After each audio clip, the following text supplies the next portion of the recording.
Greetings, peoples. How are we doing today? Again, we're alone because California is on fire. California is dying. And Louis has been evacuated, so until such a time as the fire subside, Louis is out of commission and I'm all alone again. Now, a lot of people have been like the fire is due to the power outage, so that's what's been happening, and that's a problem because how many didn't this happen last year and shouldn't it have been prevented this year? Like, what are the governors doing? That should have been priority number one. uh, Kuwait flooded from rain, and that's all we did. You know, the next issue of the next year is like, if more rain than normal comes, what do we do? We need to prepare. So why isn't this being addressed by everybody? Um, it's odd. It's odd to me that a state as big as California can fuck up this bad and have this many fires from a power outage. Like, you guys, aren't you guys like at the top of the tech tree? Shouldn't you guys be able to, I don't know, have safety features? Dude, our place is like constantly on like 50 degrees Celsius. God knows how much is that in Fahrenheit. And our power outlets don't blow up. Shouldn't it blow up here? What the hell's wrong here? Right? Um, and it's annoying mainly because California is like a center of stuff. There's a lot of stuff that happens in California, and a lot of people are relocating. A lot of people's houses burned down. Insurances are going nuts. Sure, it's great for construction companies because they get to rebuild all the stuff, but it's bad for everybody else. I know it's inconvenient to go shop around for new furniture, even if you're insured. And God knows what personal belongings you couldn't take away if you are unfortunate and the fire caught you early. So again, that stuff is troubling America. How dare you? You know. So yeah, we're all alone here, and but I do have a bunch of topics to talk about. Um, First thing I want to talk about is the AAA disaster that's been happening for the past while. If you guys know, Fallout 76 created a new subscription, or you can make your own server, right, for like $20 or something a month, and people shat on them because the servers are buggy, the servers is expensive, and the entire thing is just stupid. So Bethesda is again testing the patience and the goodwill of its fans to the point where I don't think anybody I think they're trying to compete with EA at this point. Then there was Tom Clancy's release of their lazy Ghost Recon video game, which is just utter disaster, right? Clunky, buggy, all that stuff. Everybody got angry. Their CAO came and apologized or something. It's um, it's good to see because people are no longer standing for shit content, and they're not just gonna buy it blindingly. And clearly, the AAA companies, um, they reach the point where they're just incompetent, and due to their incompetence, it's people are noticing, and the errors are accumulating. And then we have, of course, Blizzard and all their fiasco. Everybody has been shitting them a while, so we don't need to address it. Then there is the new WWE game and the new NBA game, the new NBA 2K, right? And that's made by EA, right? And trash. That's the best thing you can say about them. Trash, buggy, pointless, all that stuff. So, and people. The good thing is people are noticing, right? So, we have the ability now as video game like tasters of video gamers, right? As gamers to actually notice when we're being shat on, and then finally act upon it in one way, shape, or form. Not all of it is good. Some comments are always unwarranted. It's the internet, after all. We all feel entitled and all that. But it's good to see that we're now leaning towards being entitled towards things that actually matter and are good, right? Hopefully, the invitation extends to Game Freak for their embarrassing series of games. And Game Freak is an important company because they own one of the greatest or the biggest merch generators of the entire fucking world, Pokemon, right? Everybody likes their Pokemon merch, and when last E3 came and Cyberpunk blew everybody's minds away, Cyberpunk 2077, it was only second in pre-orders compared to Pokemon, which was first.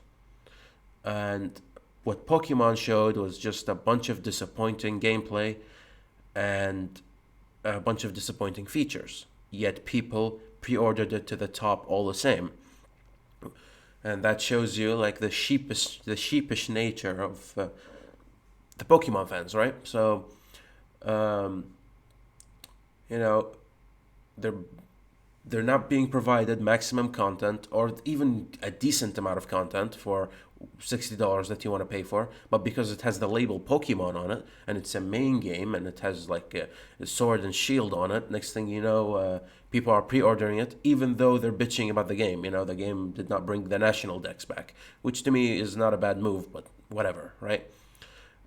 People are angry because they can't bring um, their Pokemon that are part of the national decks into the new game.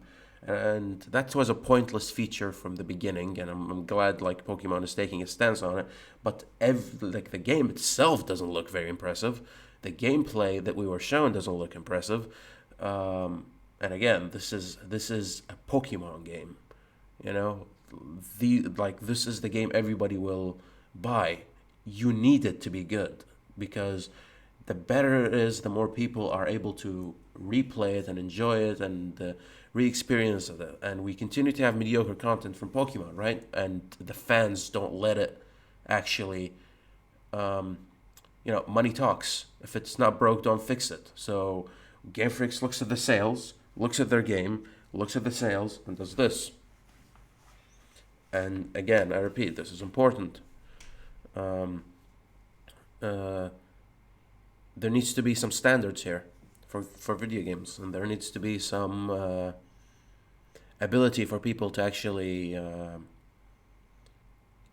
like tone the fangirl a bit and focus more on like just being critical of a game and being able to actually expand upon it and critique it in such a way that it like the the company gets the right input, right? With that said, though, I do want to mention a few things. Um, Firstly, that I have been playing a good amount of video games lately, like a good amount, and I've recently jumped into Digimon. I think it's called Digimon Cyber Sleuth, and I haven't touched Digimon in like 15 years. And if anybody has lived with Digimon, it was hackers before they were cool, right? It was a show about hackers before it was cool, and they made a few games on it, and it never really caught on, right? Not as much as Pokemon, anyway. Just the technology was pro Pokemon trading and all that. Two video game versions, so people were forced to interact with each other, generated excitement. The Pokemon looked cuter, right? But Digimon had more solid games, more solid plot lines, and more solid features, in my opinion. It just was not for kids, and or at least not like Pokemon was. And I jumped back into it, playing reliving the old the old times, the old times of Pokemon and or of Digimon rather, and I was reminded, that like Digimon was the game that should have been the contender against Pokemon, but it was just overshadowed by being able to pet your your Pokemon or being able to trade them, you know, and of course being supported by big Uncle Nintendo with all their marketing and all their special consoles and their smashes. I want Digimons in Smash, but again, Digimon has kind of been put on the side compared to the Pokermans, and um, now you have to understand, Hassan. Digimon designs don't look like any generic raw middle schooler DeviantArt upload. The DeviantArt uploads were inspired from Digimon. That's where it came from. You know, Digimon inspired a generation of kids to be edgy because the plots were edgy. And, there were deaths and there were it wasn't, again, it was during the era where, a show for kids actually had more meaning and gave you some sort of depth and storyline that you can actually, as a kid, enjoy it and feel emotion and not just be entertained the way Pokemon does. Compare the two shows from Pokemon to Digimon. They're not comparable. Digimon ditched its main cast and brought a new cast in every season. Pokemon stuck with the same protagonist for 15 years now. I don't know how long. Stuck with Ash. They only removed him last time because they were so afraid that if they put a new protagonist, the kids won't watch anymore. Digimon has balls like this big, right? And sometimes it screws them over. But, you know how this goes. You know what, Hassan? I'm lonely. Do you have a Discord? Maybe I can hop you in the on the stream. Since you're the only one watching, you might as well just have a conversation here. What do you say? Oh dear, why don't you use Discord? That can be a topic. What's wrong with Discord? Discord's awesome.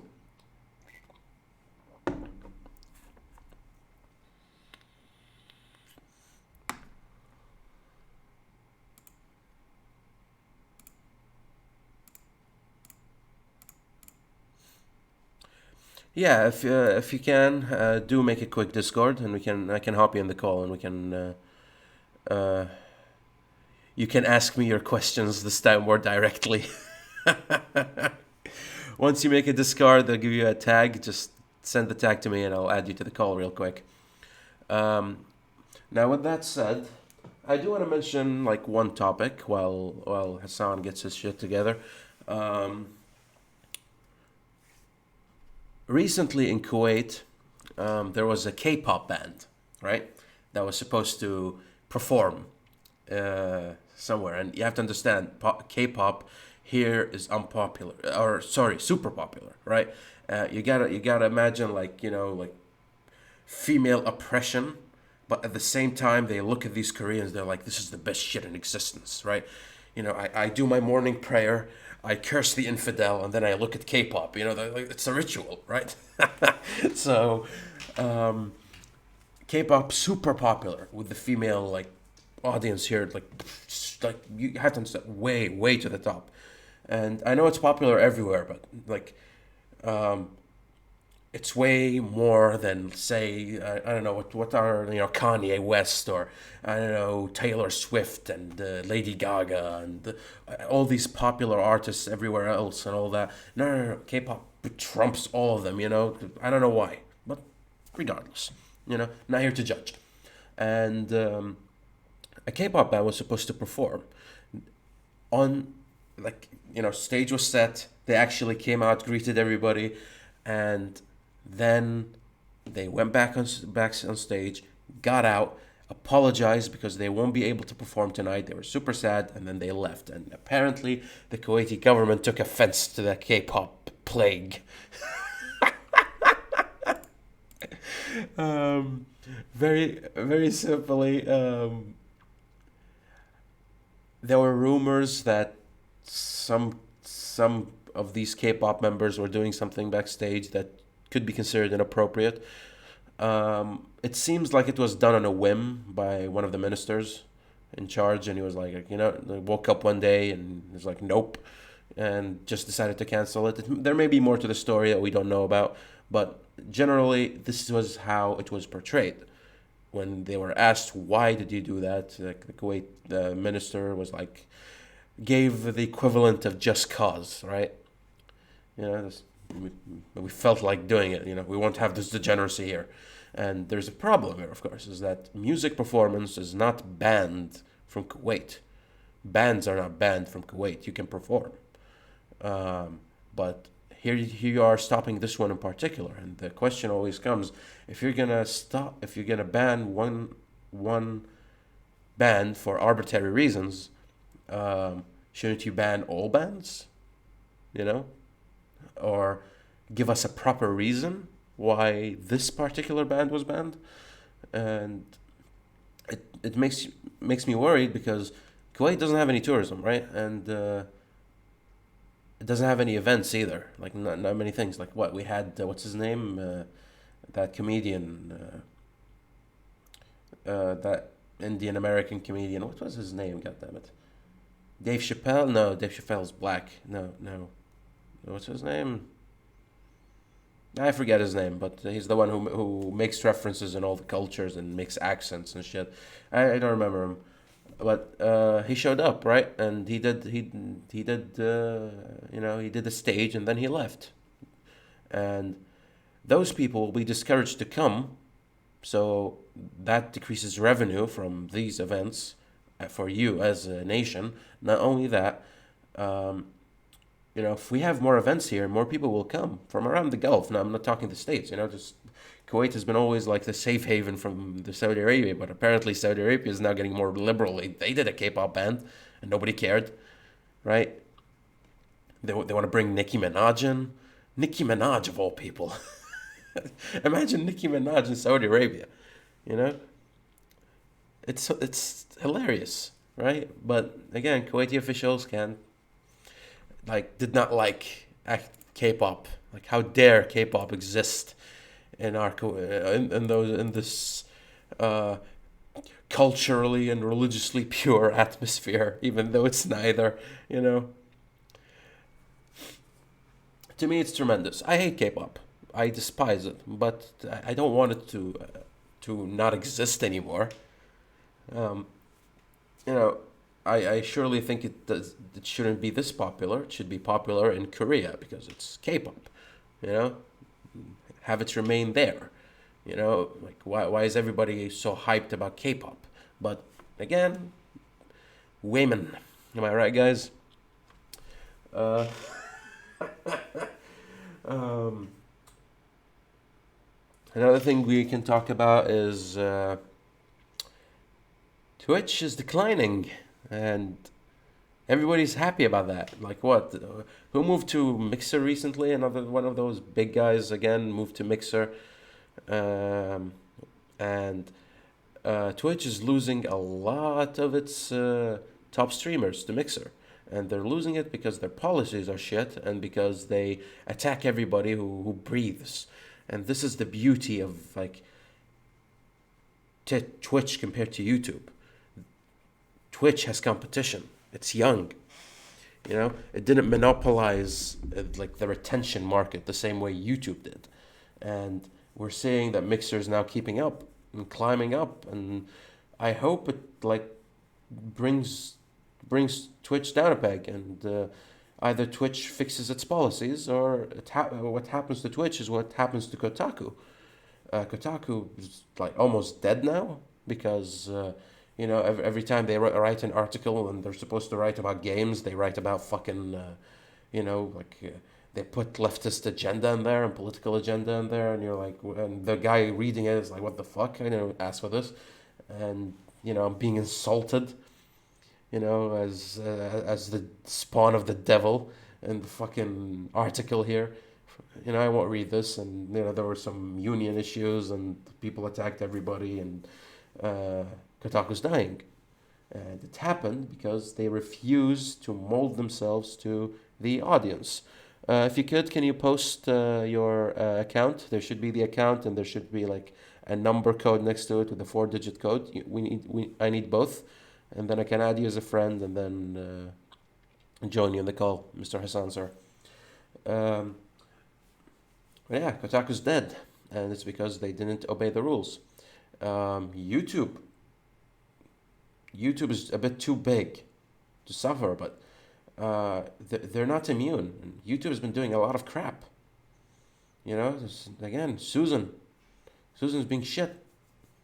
You know, visiting YouTubers and making no changes, worrying more about like the creator studio beta than people not getting their due, um, not standing for their for their creators, but rather sticking to these big companies. And I get it; they have money, uh, and but the creators are where it's at. That's where I show up. You know, maybe I click on a Conan video occasionally because it has Bill Burr in it, but there's in no way am I opening YouTube to watch fucking Conan or any of the Jimmys. You know, all these live shows. Um, it's unreasonable, you know? And I partly blame the developers, you know, or us. I partly blame us because we don't have the balls to be like, oh, really, YouTube? Okay, then. I guess I'll boycott you and go elsewhere. And in fact, we're willing to make movements to like plant 20,000 trees. And they do it recently. Like, the biggest collaboration in the history of collaborations. We're gonna plant trees everywhere. We can do that, but we can't make like an international 1 week boycott of YouTube. You know, every big content creator out there for next week, no content, zero, nada. Let YouTube deal with that, and you encourage your audience to not watch either, or move somewhere else just for a while. You guys can come back, but for a week, you need to stand up. Um,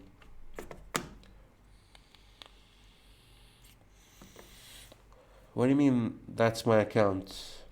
Where? I don't see. I don't see an account name. Okay, I have an account, and that's my account, but I don't see an account name, Hassan. Again, you need the account name, and then there is a number next to it. Hashtag with four numbers. I need both to be able to add you.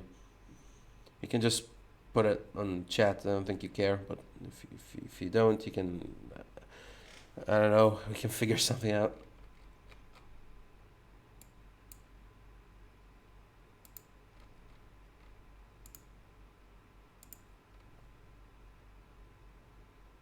Yeah, it looks like AutoChat is deleting it. You can put a space between the hashtag. So, or just not put the hashtag, just put the number, and that way auto delete can get to it.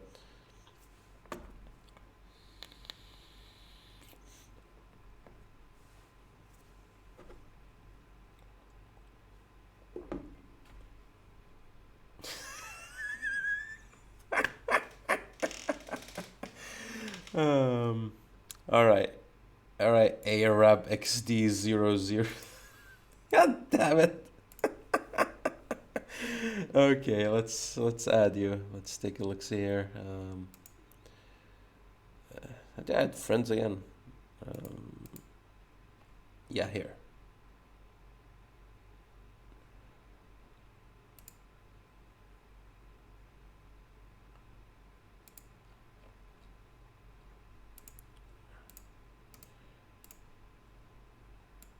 No, I don't want my own fucking friend code, you piece of shit. Again, copy, paste, and then hashtag.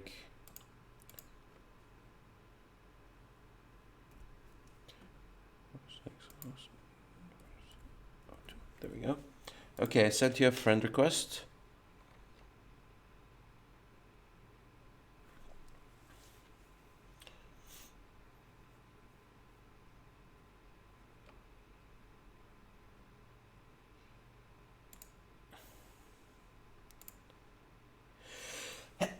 All right. Here we go. Cool. Let me remove the camera here. Yep. Hello? Hello. Welcome. Does my camera work? Yes, it does. Mine doesn't work. 1 second. Okay, do you hear me? Yes, I can. And so can chat. Okay, this is very weird. I have my headphones connected to the computer, but your voice is going through the speaker on my computer instead of the headphones. Let me see if I can fix this. You go to the settings on Discord. User settings. You'll Okay, find it way down. voice and video. It should be, yeah. And you can. Oh, output device, headphones. Very good. I got it. Yep. It's good. That's the brilliance of Discord. It's super convenient, and they know what they want. Yeah. Hold on, let me switch servers. Honestly, Why are we in India? sir. Okay. There we go. I don't know how it'll work for me. I'm in America, but if it works, it works. Basically, Europe is in the middle of the Middle East and America. That's the one we found the So is best. this the middle ground? Yep. Literally. Very good. All right, very good.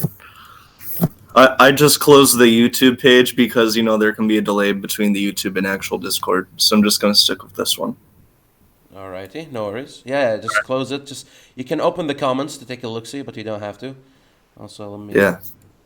So I think I've been in one of these before. It was a long time ago. Yes, you were. I Yes, you think. have. Yes, you have been. It was on Yeah. the anime law, if I remember. It was Yes. episode Now. 3. Yeah. Now, forgive me ahead of time. I usually contribute a lot better when I'm typing than talking. It's just how I am. I'm usually better at communicating when I'm writing down instead of speaking. That is fine with me. I Yeah. hate it. Streaming alone sucks. I did 20 minutes and I already want to kill myself. So Yeah. I appreciate the company. Okay, lag. Yeah. Camera isn't loading when I'm in Discord, but matter. It doesn't matter. They'll see both of us on the YouTube page. Yep. They'll see us on the page. All right. Okay, So I've covered a multitude of topics while making Discord. You're free to address any of them if you please. okay, where did you write down the topics? I don't know any of the. I just whatever happens happens. I know you usually have some on the board, right? That's Yeah. that chalkboard you have in the back. That's where you keep your topics. So honestly, I don't really keep up with. I know there's a lot of stuff happening in my country right now, but I try to keep away from it. I don't watch the news, and I don't even really get new information from YouTube either anymore because it's not really the same anymore. It's basically WajikTube now. That's what I call it, WajikTube. That's true enough. Like YouTube has been doing a lot of bad moves like for the past year. Like The internet, yeah, the internet has become the new television. It's just as corporate as the old TV cable was. All the ads and everything. it's worse than TV because at least TV you can't get into it, but YouTube has the illusion, right? The illusion of you actually being able to contribute. The illusion of control, Yeah. but you have no control. I watched a video recently, and it's an hour long, and it's made by I think Gotaru, that's his name, and he basically covers the entirety of the Monkey Ban, if you're familiar with it. I'm not familiar with the monkey band. What's the monkey band? Basically, there's a channel called Monkey something, and he makes like edgy, cynical, satirical content, and he was banned from YouTube. And he was banned, and the copyright strike was on a number of his videos that were making fun of one of those incel school shooters that failed. Elliot Roger, that was his name, and Yeah. and YouTube struck him 3 times and banned him, and banned his second channel and banned every new channel he made. Just like wiped him off the format, right? Yeah. And I mean, if he got 3 strikes on his original channel, that's just how YouTube goes. There's not much you can do about his first channel, but to actively pursue banning him for any consecutive channels that he tried to make I It's think that's going a little too far. yes, and they basically like permabanned him from the platform, and this never happened in YouTube before, but they did it, and it was a big backlash. A lot of YouTubers addressed this because the copyright strikes weren't fair. There were no violence in his videos. There wasn't any promotion of violence. It was satire, and Hmm. but still they found the need to actually ban every channel he has, and after that they created the new guidelines for the new strike system to like mitigate for it, but everybody knew what happened, right? Everybody knew Right. it was basically YouTube saying fuck you to one of their creators, probably because he ruffled somebody's feathers, Hmm. somebody rich and powerful, and they wanted him out. But it's not fair again, and it's not just YouTube. Twitch has been doing it to its top streamers because they made a go to the kitchen joke, and who hasn't? But Hmm. still, right? And YouTube has no competition. Twitch is falling because they have competition. But YouTube, everybody's so desperate to stay in the fucking platform that they're unwilling to actually try any other option. Yeah. I honestly don't. I honestly thought there would be a competitive YouTube equivalent before a Twitch equivalent, but Mixer happened before the well, potentially unknown YouTube equivalent in terms of competition.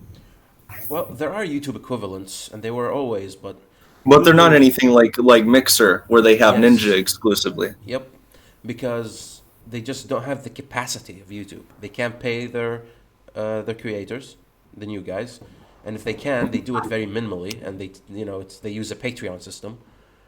Yep. And if you like, YouTube had 10 years of to build itself. Twitch hasn't, so there are still bugs to be addressed. And unlike YouTube, you can make everything about everything. Twitch is mostly about video games, and Right. gamers, despite all that I hate about them, they have a sense in their head. If they're being screwed, they deplatform. You know, they go where they want, unlike YouTubers. Well, that's the entire idea of capitalism, right? You vote with your wallet. Yep.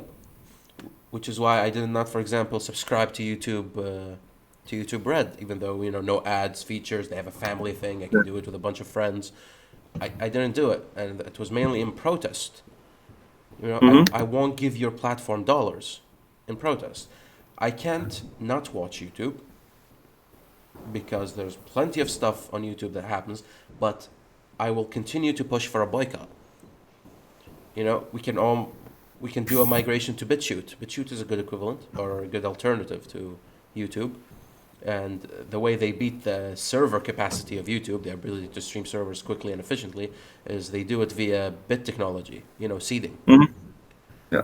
Well, one thing I've been thinking about is the reason a lot of people don't really want to leave YouTube isn't really because of new content being made. It's because of all the old content they've watched over the 10 plus years they have nostalgia for. And it's like if we go, this content is just going to be on YouTube. Where else are we going to go to watch it? Because YouTube's been around for that long. You know, It's not only that, people grew up with YouTube. the channels that are 10 years old are still popping out content. There are like how many YouTubers quit? Not many. They still like upload from time to time. One of the first videos I ever watched was "How to Be Gangster" by Naiga Haiga, and he still makes videos to this day. Early YouTube. Yep, very, like I don't know if you've seen it. Have you yeah. seen it? I haven't watched How to Be a Gangster, but I watched Nigahiga. I watched them. They were the top 10 back in the day. And, Fred, Nigahiga, all these old school YouTube I channels. never liked Fred. Fred hurts my ears. Of course, but I never watched the top 10. I never subscribed to them. But occasionally somebody would be like, oh, let me watch this video. It's amazing. And I would watch it, and then I would mock the state of comedy on YouTube. The annoying orange. Remember the annoying orange? Yeah, I remember the Ignoring Orange. It's Yeah. They were good times because people were experimenting, to see what works. You didn't know what was going to happen, but Yeah. people have formulas now, and people know how things work, and Worse yet, less risks are taken. people are like the platform rewards you for simply getting the retention time, no matter what, right? Well, it's another problem when the search engine itself prioritizes videos that they predict will make them more ad revenue. Yep. Instead of the thing I asked for. And here's one thing, if you want to go like zero point 0.1 political, which is that YouTube actually fixes their search engine to fit their agenda. You know, there are things that you cannot find. For example, like there was a Democratic candidate, Tulsi Gabbard, Mm. and if you search Tulsi Gabbard in the States, you don't find her anywhere. You just find the BBC talking about her, you find the CNN, but you don't find her proper channels. But if you search it outside, i.e., VPN it, and then search it from an outside source, you get Tulsi all the same. Why is she being blocked from her own country? I don't know if they fixed this yet, but I did try this, and it is indeed. So you used a VPN to see how search results worked in America? Yeah, like it was called to attention by Steven Crowder. I was lucky Mm. to view the thing early, so I'm like, oh, let's give it a shot, and I searched it in my own country without a VPN, and Tulsi Gabbard appeared like as the second result, but VPN to the States, she doesn't show. I don't know if they fixed this yet, because Crowder did call attention to it, but again, YouTube is abusing its power, and Of course. we don't have a union. We don't have a YouTuber union, like to cover our rights. Yeah. YouTube can Well, do whatever it PewDiePie wants. already tried to do something like that, and no one went with him. He tried to make his own platform, and people were like, "Oh, I like YouTube. I'll stay here." Well, you don't have to make your own platform, but you can make a union, and the union bands together. So if one guy gets screwed inside the union reacts the same way worker unions happen. Like if the construction workers are being screwed, they go on a strike and say we want rights, we want a union to enforce our demands as workers and protect us. I, maybe you can enlighten me upon the subject, but I don't know much about unions and what the benefits are and what's bad about them. And it's just whenever you get a new job and you got to go through the training videos, in America they always have like 2 or 3 training videos you got to watch. Where it's like, oh, the unions are evil. They want to take your rights away and take your freedom of speech and speak for you. And I was wondering if you knew anything about that. Like, Well, the original part of it is simply, back in the Industrial Revolution, workers were being paid dirt to do work. yeah, Uh, I originally that's how we got the 40-day week in the United States. I know about the 40-day week and all that. the idea was the union was one worker or a group of workers working for one company can't do much change, but 20,000 of us can, and we protect our own, and they do speak for you, and they do all of that stuff, and some of them can be abusive, but for their time they were good, and you don't have to be part of the union, but the union existing and fighting the cooperation for you or against you, that's not bad. That keeps the people from exploiting you. China doesn't have unions. Look at the labor state there. They can do whatever they want. Yeah, it's funny how countries like China and Russia, they're not capitalists, but the aspects of capitalism that they do allow are just so extreme that it's like watching a dystopian version of America. Like I would say that Japan is where America will be if they don't turn to not that capitalism is inherently bad, but if they don't Not this improve. capitalism, yeah. Oh, dude, Japan is so fucking sad. Yeah, I I mean, I genuinely feel for mean, them. I mean, the thing we're dealing with right now is automation, and like Japan already went through that because there's Japan, no young people. yeah, it's not even just that. Japan is killing its own population to make money. Yeah. The only thing with automation with Japan and America though is that there isn't really a growing population in Japan. Yep. So if they do automation, it's not like there's a whole generation of people who can't find work. In America, you don't have a declining population. You have a sustainable population that's growing. So there is going to be a lot of people with no jobs, unlike Japan, if they go the same automation route. Um, you can't stop automation, but I've always found that you know people find a way if they're willing to change. If Yeah. you can no longer farm, well, you can do Right. something else. People say there's going to be no jobs because they're just only thinking about right now. Oh, the job I have right now is going to be gone. But there's going to be a ton of new jobs. Someone has to repair and maintain the robots that do our jobs. There's going to be a ton of jobs to be like an automation technician and things of that nature. Um, and again, there like you can do business, you can do art and literature. That has a huge market these days. You can make pop songs or rap songs, and you can make a bank with that shit. Yeah. Well, the market is always changing, and there's always opportunity. I was, there will always be jobs. Yep. There will always be plenty of jobs. It's not, you know what it is? It's not that there's no jobs. It's just that you don't want to do those jobs. There's plenty of jobs out there, but they're jobs that people don't want to do. And not that the jobs that people don't want to do are necessarily bad. It's just, they don't want to do it. Oh, I know all about this. Let me tell you a story about the Kuwaiti mentality. Right? We have, I think, 1.5 million Kuwaiti citizens to 3 million expats. Right? So we are in a country where we are not the majority. Right? Hmm. The main reason for this is that Kuwait has a ton of deals with other nations to bring expats in to do menial labor. So, the guys who And is came this just a general term for immigrants, expats? no, no, immigrants are here to stay. Hmm. Expats work here, and if they don't work here, they go back home. Hmm. So they continuously flow, and then they go back, and then they flow. Some of them live here, but only because they're working. So they work their entire lives here. The second they don't have work, they just go right back home. So they have no loyalty to Kuwait. They just work here, right? Um, and the way it goes is the people who work at gas stations, the people who work at stores and at McDonald's, they're not of Kuwaiti nationality. They're they're from out they're from all these other nationalities: India, Egypt, Syria, whatever, right?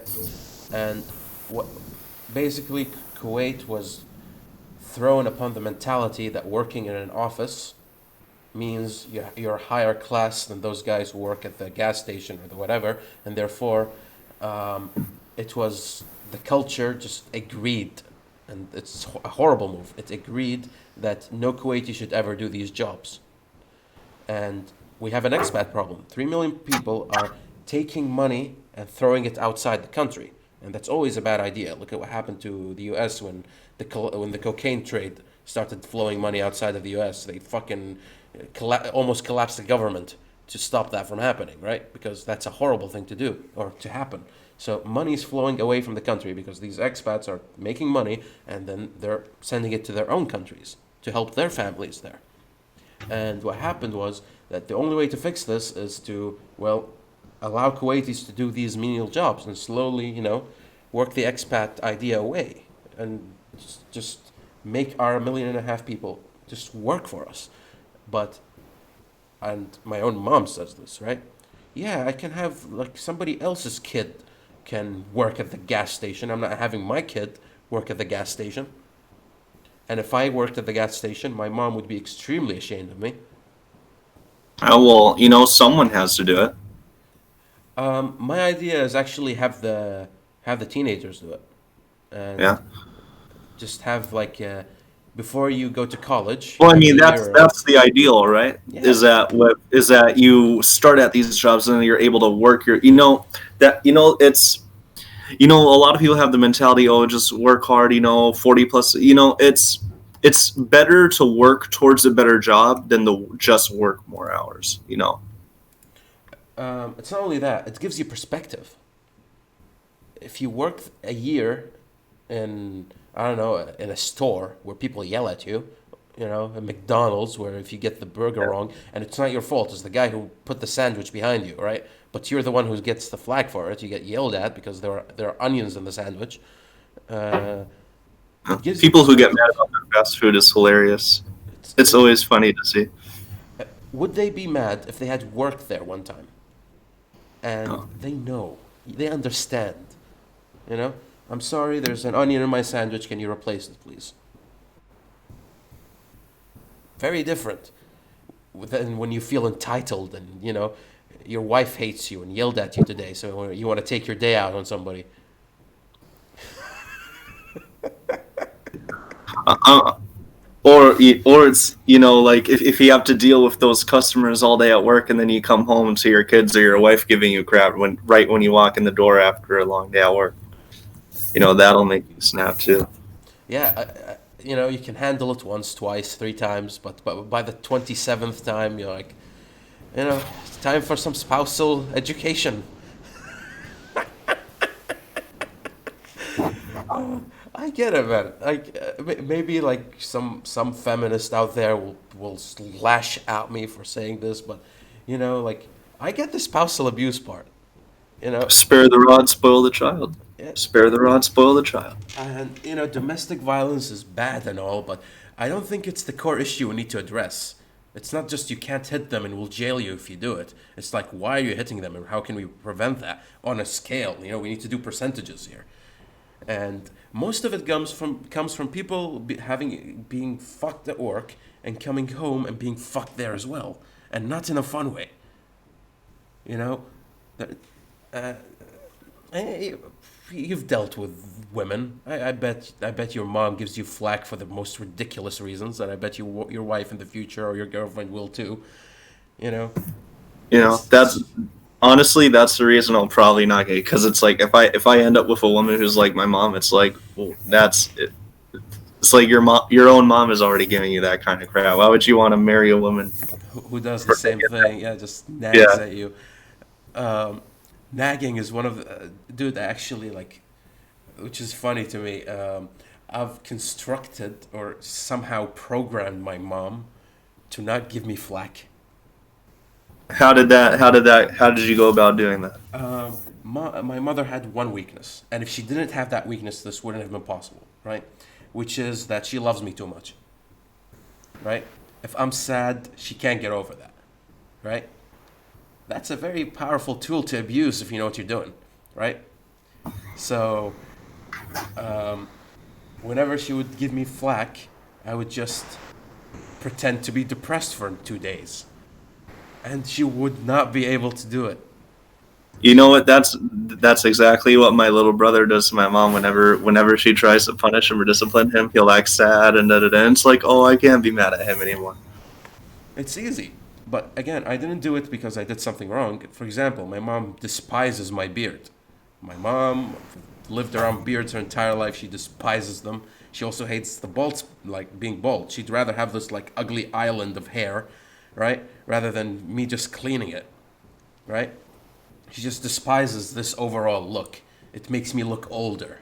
And there's no logic behind it either. Probably it's just she feels some type of way about it. I bet it has something to do with her upbringing. She was raised, imagine being raised by rednecks or around rednecks. You're not a redneck family and you were raised around Arab, rednecks. Arab rednecks. Yeah. All right. What are Arab We call them rednecks? Bedouins here. And basically, those ultra religious people who show up on like all the memes and they're just horrible to look at. And you're like, horrible misrepresentation. Um, these are Oh, they're the hilarious. yeah the ultra religious people, and not only they're usually they're the Salafis here. They call them the Salafis, and not only are they ultra religious, they grow these wrinkly beards and they never really tidy them because they can't touch the beard as part of their sect. Right, their sect just doesn't touch the beard, and it's encourageable to also go bald and then to thin your mustache. It's just the general look. And my mom lived around these people her entire life, right? And she's not part of that thing. And so I think she developed a stance towards it. So whenever she saw me growing a thicker beard, she just was like, no, no, you know? She doesn't want you to become one of those super religious dudes. She doesn't, she knows I'm not, but she doesn't even want me to even look like them. She doesn't want her son walking around and being mistaken for one. It is, you know, it's like, so it's, you know, they'll say anything they don't like is haram and try to relate it to, you know what? There's this one imam I knew growing up, and he used to tell people that SpongeBob was evil, and that it was how Shaitan was spreading evil to the children through SpongeBob. The good old cartoons are bad. I love these times. We had a version of it for Pokemon. Oh, Basically, they would spread posters all over the place, right? And they said like, okay, do you know this is actually a Jewish conspiracy to turn your kids into Jews? And what was it? Pikachu means I'm a Jew. Charmander means be a Jew. You know, Pikachu.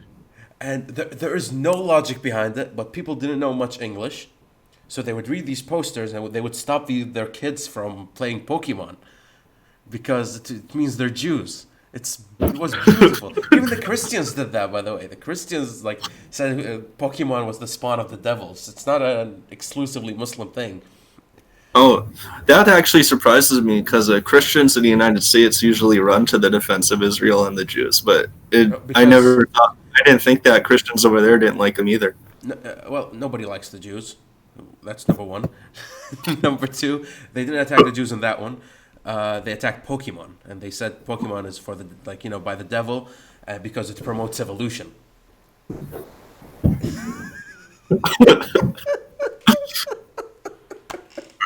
We were made from clay and water.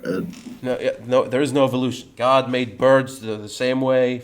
They're the same birds 5,000 years ago. Nothing changed. Fuck your science, you know. That's how the Christian mentality is. The Islamic perspective here is more apologetic. Like if they don't agree with something, they're like, probably a new science will remove this new fact that everybody agrees on. And So they're like prosperity preachers in the United States. They twist the like people like Joel Osteen. They'll twist the Bible and they'll change it to make it more comfortable so that they can get more donations and things. Well, I don't know what it says in there.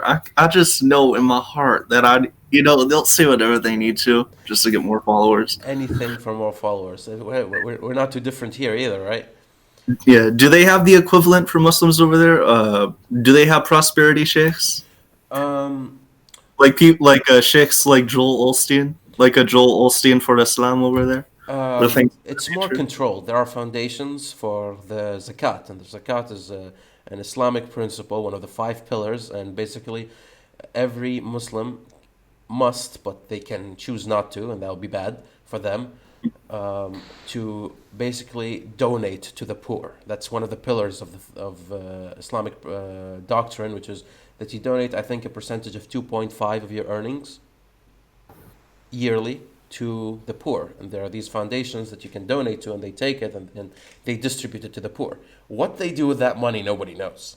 You know, it can be anything. Well, the thing about most foundations is most of the money is spent running the foundation itself and keeping it going. Of course, some of the money allocates to that, certainly, but I don't know where basically whenever like my family gives out money, they go to very trusted sources. You know, they know somebody's dad's uncle is their friend, and they know what happens inside, and they're very careful with who to donate to. But this is easily can go to this money, and I'm not saying it is, but this money can easily go to any terrorist foundation you can think of. You know, ISIS, Qaeda, any of those guys, right? It can go to them, and we don't know. And it, from the Islamic perspective, from these guys, that can be seen as we're helping the jihadists, and that's good. But that's not what I paid for. I paid for the poor, right? I want this to go to the poor. which is why like you can even allocate your own money instead of giving it to the state. You can give it to the poor. You can just do the effort and go yourself. But there isn't anything as quite as intricate as the Christian one. You know, the Christian donation boxes are like, you know, like fucking like they're amazing. Like how to make money for free type of thing. It's beautiful. Buy indulgences, all of that stuff, you know, praise the Catholics. uh,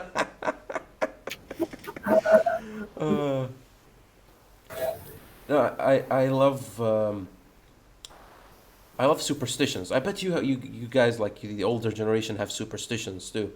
Like my favorite one is don't go to the sea at night because you know demons are there and they'll wreck your shit.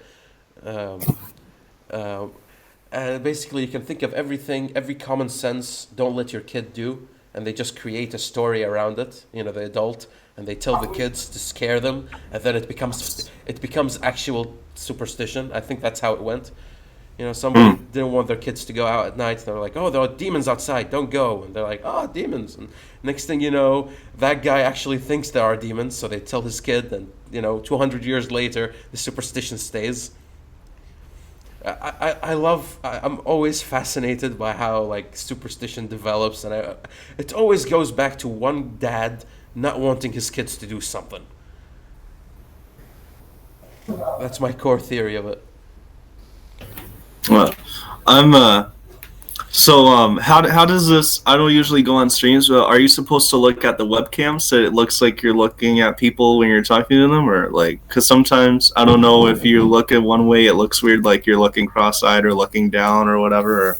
I usually the way I make it is I actually look at the other person talking, and sometimes I look at myself. If you look at the cam, it looks weird, but if you look at the screen, everybody assumes you're looking forward. And you're talking to the person, not to them. You know, that's how we do it usually. Right. But yeah, moving on from this, I'm curious. What do you know about K-pop? I don't listen to K-pop. But do you know anybody who does?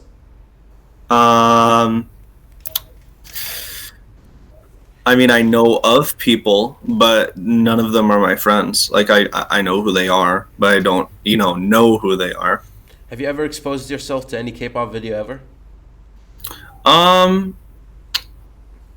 I've seen enough to know that I don't really ever want to watch a full video. I think I've seen enough clips here and there from shared videos or memes or whatever. I personally don't get the appeal. And I don't get the appeal because... LGBTQ, yay, and all that, but I still don't like seeing faggots in my videos, and not that type of faggot, at least. Frank Sinatra, all good, but like K-pop is too effeminate. I myself have an aversion to sodomy as well.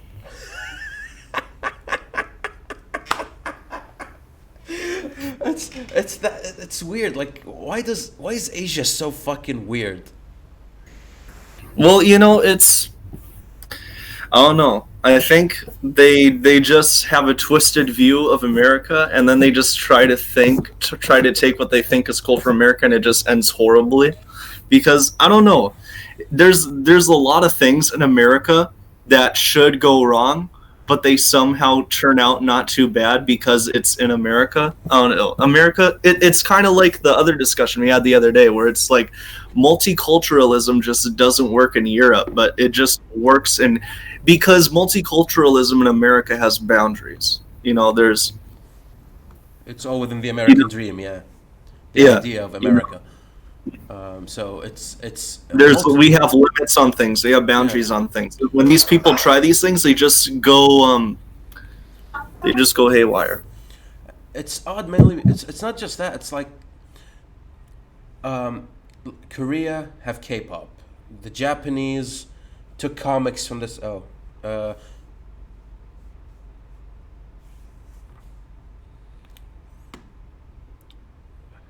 are you back? I don't want you to miss the point. Yeah, okay. So the Koreans took pop and they made it into K-pop. The Hmm. Japanese took comics from the States and they turned it into anime, right? And Um, manga, which didn't turn out that bad. That's the only one I think actually turned into something pretty but good. it turned out to be extremely effeminate and weird and twisted in all the wrong ways. Yeah, Well, I would say that's more the recent, like in the 2000s and 2010s. They most of the stuff was pretty damn good in the 70s, 80s, 90s. yeah, I agree with that. And but the way it You goes is know, that I'm Fist of the North Star is by no means fruity. I I'm mainly specifying what the people in Asia do to good quality content. Mm, I bet the first K-pop bands were amazing, but now they realize the money printing formula and they're going at it.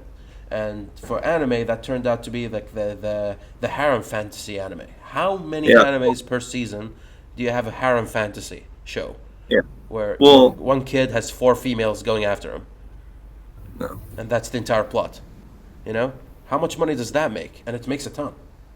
Yeah. Well, one thing I was going to bring back to K-pop is you were talking about how it was really good in the beginning, and then when the industry started, you could say the same thing about hip hop in the United States. When the gay mafia got a hold of the hip hop industry after it got started for a little while, then things started to go downhill. It's the same thing, yeah. It's almost as if you take the wrong aspects of the right thing and you focus on it. Yeah. And Asia seems super I was. susceptible to that. I was just looking. There was a few articles I saw here and there about like K-pop stars being sexually abused by like producers and things of that nature.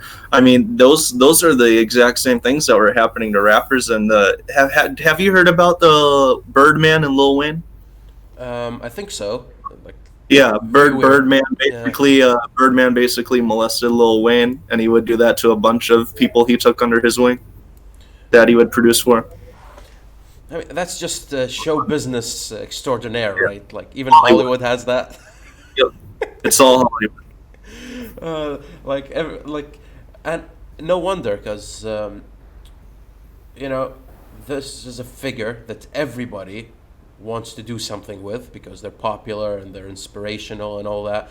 And you, as a show business guy, have a unique access to that.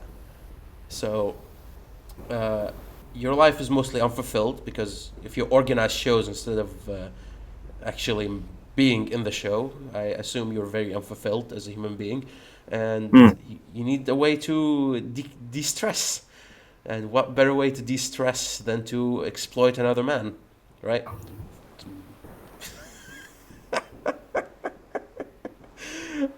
That it's horrible, but I can see the logic behind it. It's not like, I hate the people who go like, how could somebody do something like that?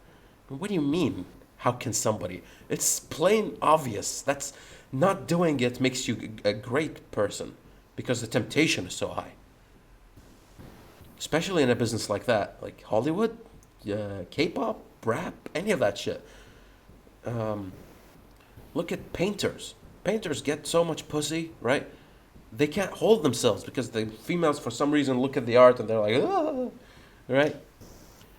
You can't blame that one guy, and you can't blame the females either. It's rather on raising education and awareness of these vulnerabilities rather than just shitting on them. The person sucks for doing this or doing that. And no, we, not enough conversations are being had, serious conversations about this. And it really annoys me.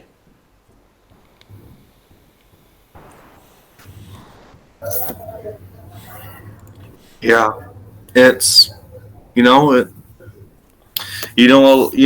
I think sometimes we forget that we're just like any other animal. It's just we have the only thing that separates humans really from other animals is we have the ability to abstract.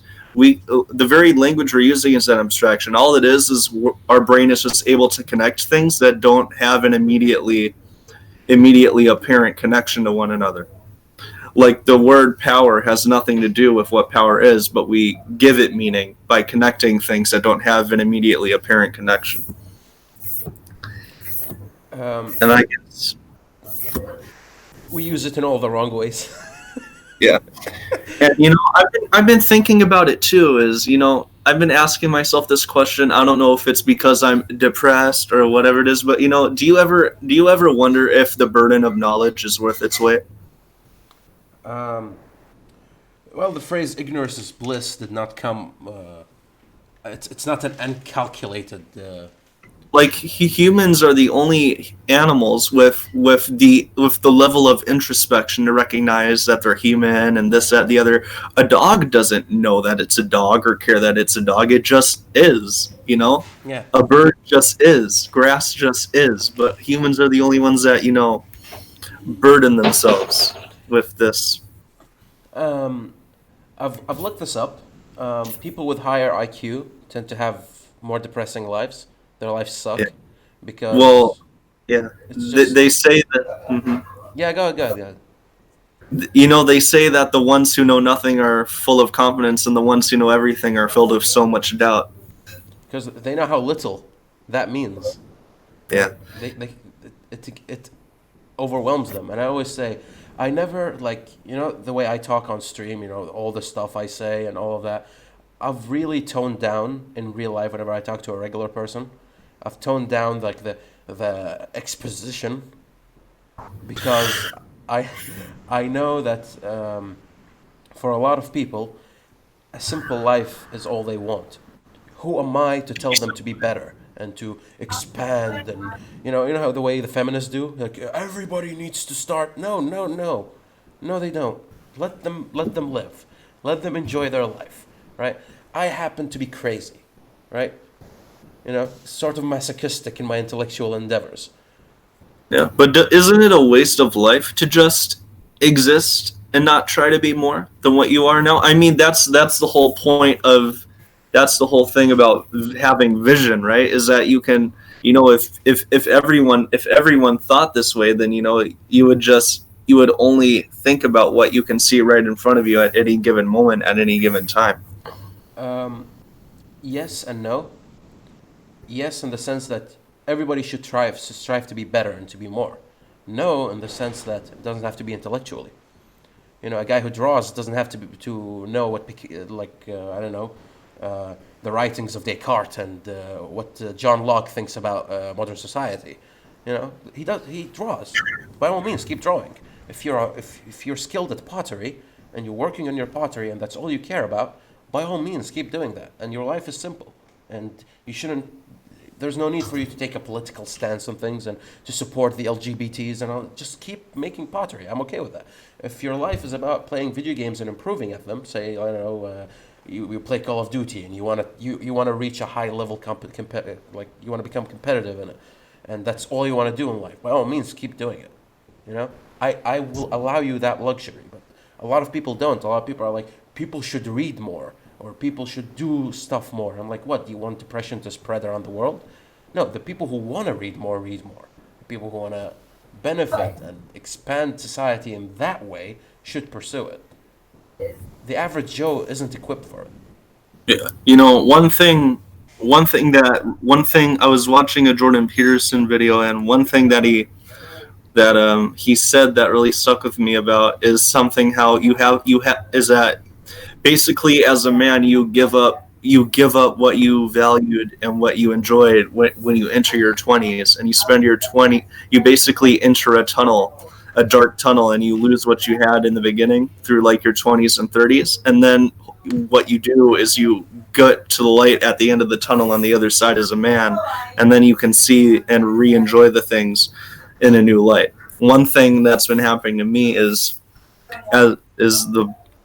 the burden of knowledge has been making it more difficult for me to enjoy things that I enjoyed as a kid. Like it's harder to appreciate abstraction, and I know I can recognize the importance of abstraction, especially when it comes to art.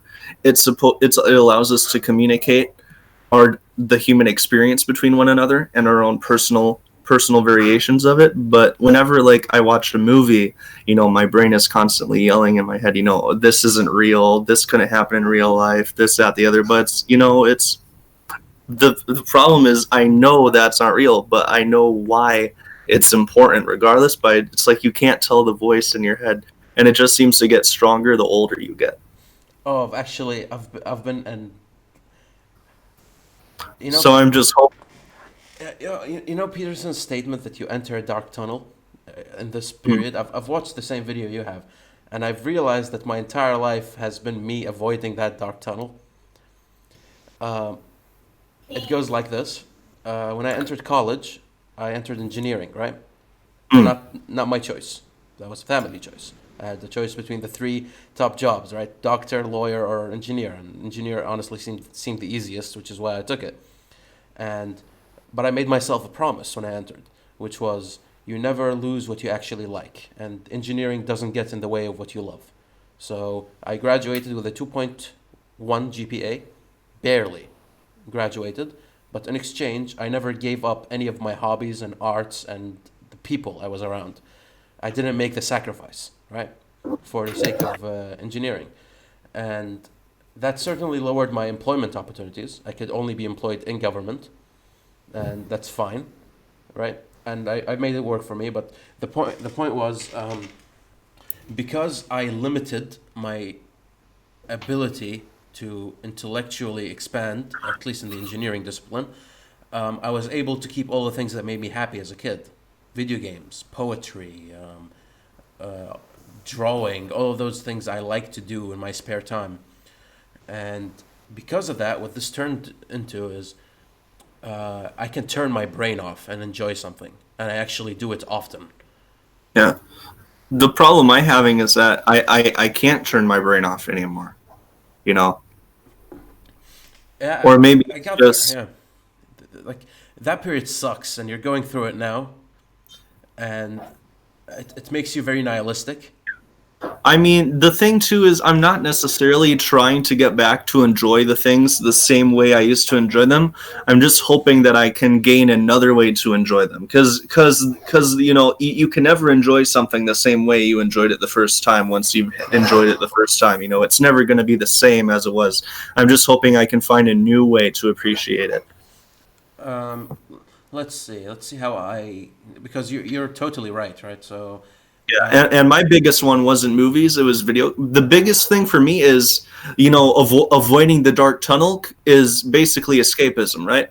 It's yeah, going avoid, into a nice game avoiding or yeah. avoiding responsibility, which is what Jordan brings up a lot in his responsibility and the importance of responsibility. The way I did it basically, I played a ton of video games, but Hmm. I found that my taste like altered substantially as I got smarter and more knowledgeable. I Hmm. started going more for strategy games, card games, and Hmm. the thing that makes those good is that I can design them. Like I can Yeah. design my experience, my Hmm. playstyle, and all that. Like the Pokemon card game or Yu-Gi-Oh or all that stuff. Building your own deck and then playing with the rules is very Yeah. different from just I don't know, opening a first-person shooter and going to the single-player campaign, which feels bad. Yeah, it's funny. I have a very specific example of this. A lot of younger people who are young. So it's a very specific example when with the Legend of Zelda: The Wind Waker, when that game came out. A lot of people were, because how teenagers get into the phase where it's like, oh, this is kiddie. I want something realistic. Oh, put the kiddie stuff. It's and then there's the meme of when they finally become actual adults, like They go all back the to it, yeah. they go back to what they played as it's the meme of the adults are buying Pokemon and the kids are buying Call of Duty, even though it's the complete opposite target audience. It's and my example I was going to bring up was with the Wind Waker was a lot of people who liked Ocarina of Time when it came out. We're hoping for a similar game, kind of not realistic, but a more realistic art style. So when they saw the Kitty Toon art style of Wind Waker, they hated it, and then they were really happy when Twilight Princess got announced. But as the games aged and grew 10+ years old, the Legend of Zelda: The Wind Waker actually aged a lot better because the art style the art style attributed to that game allowed it to age better. Because one thing about video games is, people have been writing books for thousands of years. People have been making movies for hundreds of years. But video games is one of those mediums of storytelling and sharing experience that's still so young and evolves so fast that something can become obsolete within a matter of, you could read a book.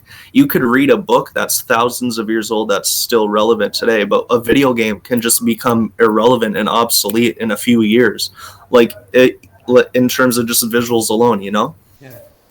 No, And I like games from the PS1 era. yeah, Yeah. like games like games that were 2D pixel art, like SNES games have aged better than the early 3D graphic games. Like I'm not going back to play a PS1 game. Those games look ugly, but they were impressive for the time because it was new. Hey, that's why remasters. But That's the so argument for remasters because a game like Spyro, I've seen the remaster of Spyro, and I looked at it, and all the nostalgia flowed back, but now with better quality. yeah, because that's another thing too. The way you remember, that's another thing too, is like if people remember a game a certain way, especially an old 3D game, and they actually go back to play that 3D game, the way it actually looks isn't the way they remember it. People don't want to play the game they played as a kid. They want to play the game at the way they remember it as a kid, which isn't necessarily, because the thing about kids that adults can't do is, we have taste and our brains slow down and abstraction and this tight tunnel vision. Kids are much better at filling in the blanks than adults are, so to speak, if you know what I'm saying. They're much better at Yeah. filling in the blanks because their brain just runs wild. And like you could give a kid a bad looking 3D game like Spyro, but as long as the music is good, the game's fun to play, the gameplay, their brain will just fill in the rest for them. But at my age, I can't do that anymore, and I don't know why that is. Why do adults lose their ability to just fill in the blanks like we could as kids? I think if you don't train that muscle early, you it loses its strength. But the thing is, like, something like video games, you're exercising your ability to fill in the blanks so much, especially if you're a kid that was playing video games throughout their entire childhood and early adulthood. Even someone like me who was filling in the blanks playing these games lost the ability to fill in the blanks. Mainly because it was replaced with the place that would fill in the blanks. I think is replaced with justification, the thing that tries to critique the work. And so you can't get over Which the fact that you're constantly critiquing the work. Yeah, which isn't necessarily a bad thing either. You No. know, it the thing with justification is it allows me to enjoy what I actually. The thing that justification allows you to do is it allows you to have a much deeper appreciation for that which you are still able to enjoy. Oh, that's basically how I solved reconciled my ability to enjoy games is whenever I play them, I now try to play them looking from the designer's perspective. Why did Hmm. they make this? Why did they do that? And instead of me trying to shit on the game for being unrealistic or shitty, my question would be, why did the designers make it this way? And what's a better way of doing it? And let me see how they progressed further, Hmm. which made my experience even playing mediocre video games extremely 100 times Hmm. more enjoyable because you enter a room and you see a table and you can be like, okay, why was the table placed this way? Was it a deliberate lore exposition Dark Souls style, or was it Right. just fill in the room? It's funny because I'm starting to arrive at that approach now, but my original dilemma was still from an escapist perspective.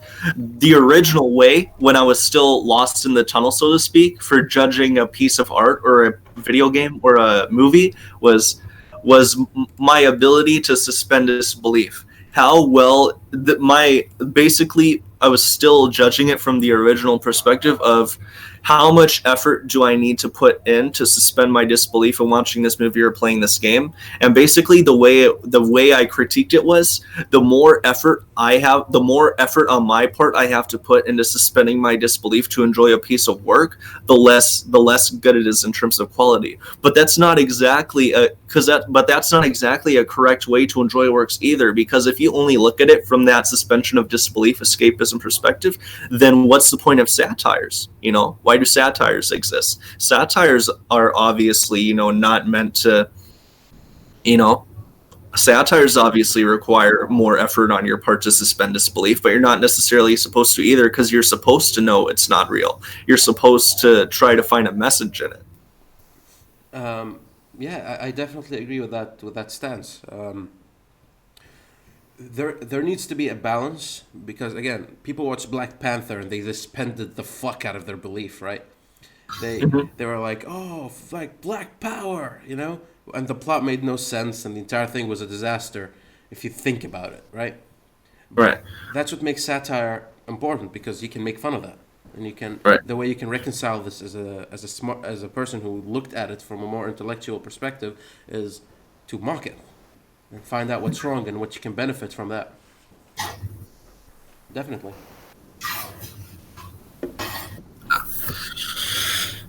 I mean, that's not necessarily what I know either. Everything that's just where I think I'm probably. That's just the direction I think I'm headed in. I don't know where I'll end up, because I would still say I'm definitely still stuck in the tunnel, so to speak. I'm not at the other side yet, because I'm still having trouble. I'm still having trouble reconciling between the escapist approach and the, what would you call it? The not the justifiable, the disconnected approach, so to speak. Because when you're suspending disbelief, you're trying to connect yourself and inject yourself. So what, I don't know what the proper term would be to appreciate from a disconnected perspective, one that's not of escapism. Well, the way I do it, the designer aspect, or the critique, the putting my shoes in the creators and seeing how they wanted me to see it, and whether that's good or bad. That's one way to enjoy it. I mean, the thing is too is like, I don't want to just throw away the escapist perspective once I reach the other side too, because I do believe there is some credibility to it, because the way, even though I can't feel the way, even though I can't feel the way I felt as a kid going into those worlds in those games, I can still remember the feeling. And I guess that's why nostalgia grows stronger the older you get, because of the distance between remembering how you felt and your incapability to actually feel that way just grows that much more apparent due to the distance that time creates between those two periods. I think the only way you can actually get it back is to get something that really rings true with what you appreciate and like. Mainly because there was one game in particular that I got fully immersed in, stopped critiquing it all the way. Actually, two games now that I think about it. And the first one was Splatoon on the Switch, Splatoon 2. When I played it, I was fully in it. I was like, a squid kid painting, Even though it's a completely ridiculous premise and setting that you totally couldn't escape into or suspend, especially with our level of knowledge and our predisposition towards justification and critique I that know are burdened I know with what's knowledge. in it that rang true with me. That's the funny part, right? I wanted to go to it because it has this punkish style. It has that thing I like about Japan, but Japan always fucks it up. But in Splatoon, it didn't, which is Yeah. like the cutesy kind of weird, but not in a bad way. At least that time. And not only that, it had the community aspect to it. That it had memes. It had Yeah. it has this entire aesthetic sense to it also that I enjoy very much. I like things that look like paintings, and the entire game is about painting a map and just creating chaos and doodling like a kid. And I've always, I remember as a kid doodling about, and that's what I'm doing, right? But a more serious game that captured me the same way was Life is Strange. Mm. And funny enough, have you played Life is Strange? Honestly, I completely skipped this entire gaming generation. When the PS4 got out, when the PS4 came out, I got a PS3 and stuck with that. Well, do you I mind if completely skipped the do you entire mind if I generation. spoil the ending real quick? Sure, I don't. I'll probably not going to play it anyway. The game makes you basically, it's an entire experience between two girls, right? Mm, You're a girl and you meet Chloe, which was your childhood friend, and then you were away from her for a long time, and then you experience life with her again, and you realize how much you missed her as a friend, right? Uh, and the entire game amps you up and makes you attached to that character, right? And in the end, you have to make a choice. Either you let her die, or you save the town you're in. And I knew about it coming in. I knew about that choice coming in. I watched a few analysis videos. Whenever I don't play a game, I watch an analysis video. But eventually, somebody convinced me to play the game, and I actually played it and enjoyed it very much. I always thought, like, coming in, I'm like, I'm gonna save the town. You know, it's the objectively correct thing to do. By the end, I chose Chloe. And the reason is, I'm like, fuck the town. That's my friend. You know, yeah, and it's it really broadened my perspective because I'm like, I didn't make the objective choice here. I made the choice that was right to me, and that's an entirely different thing.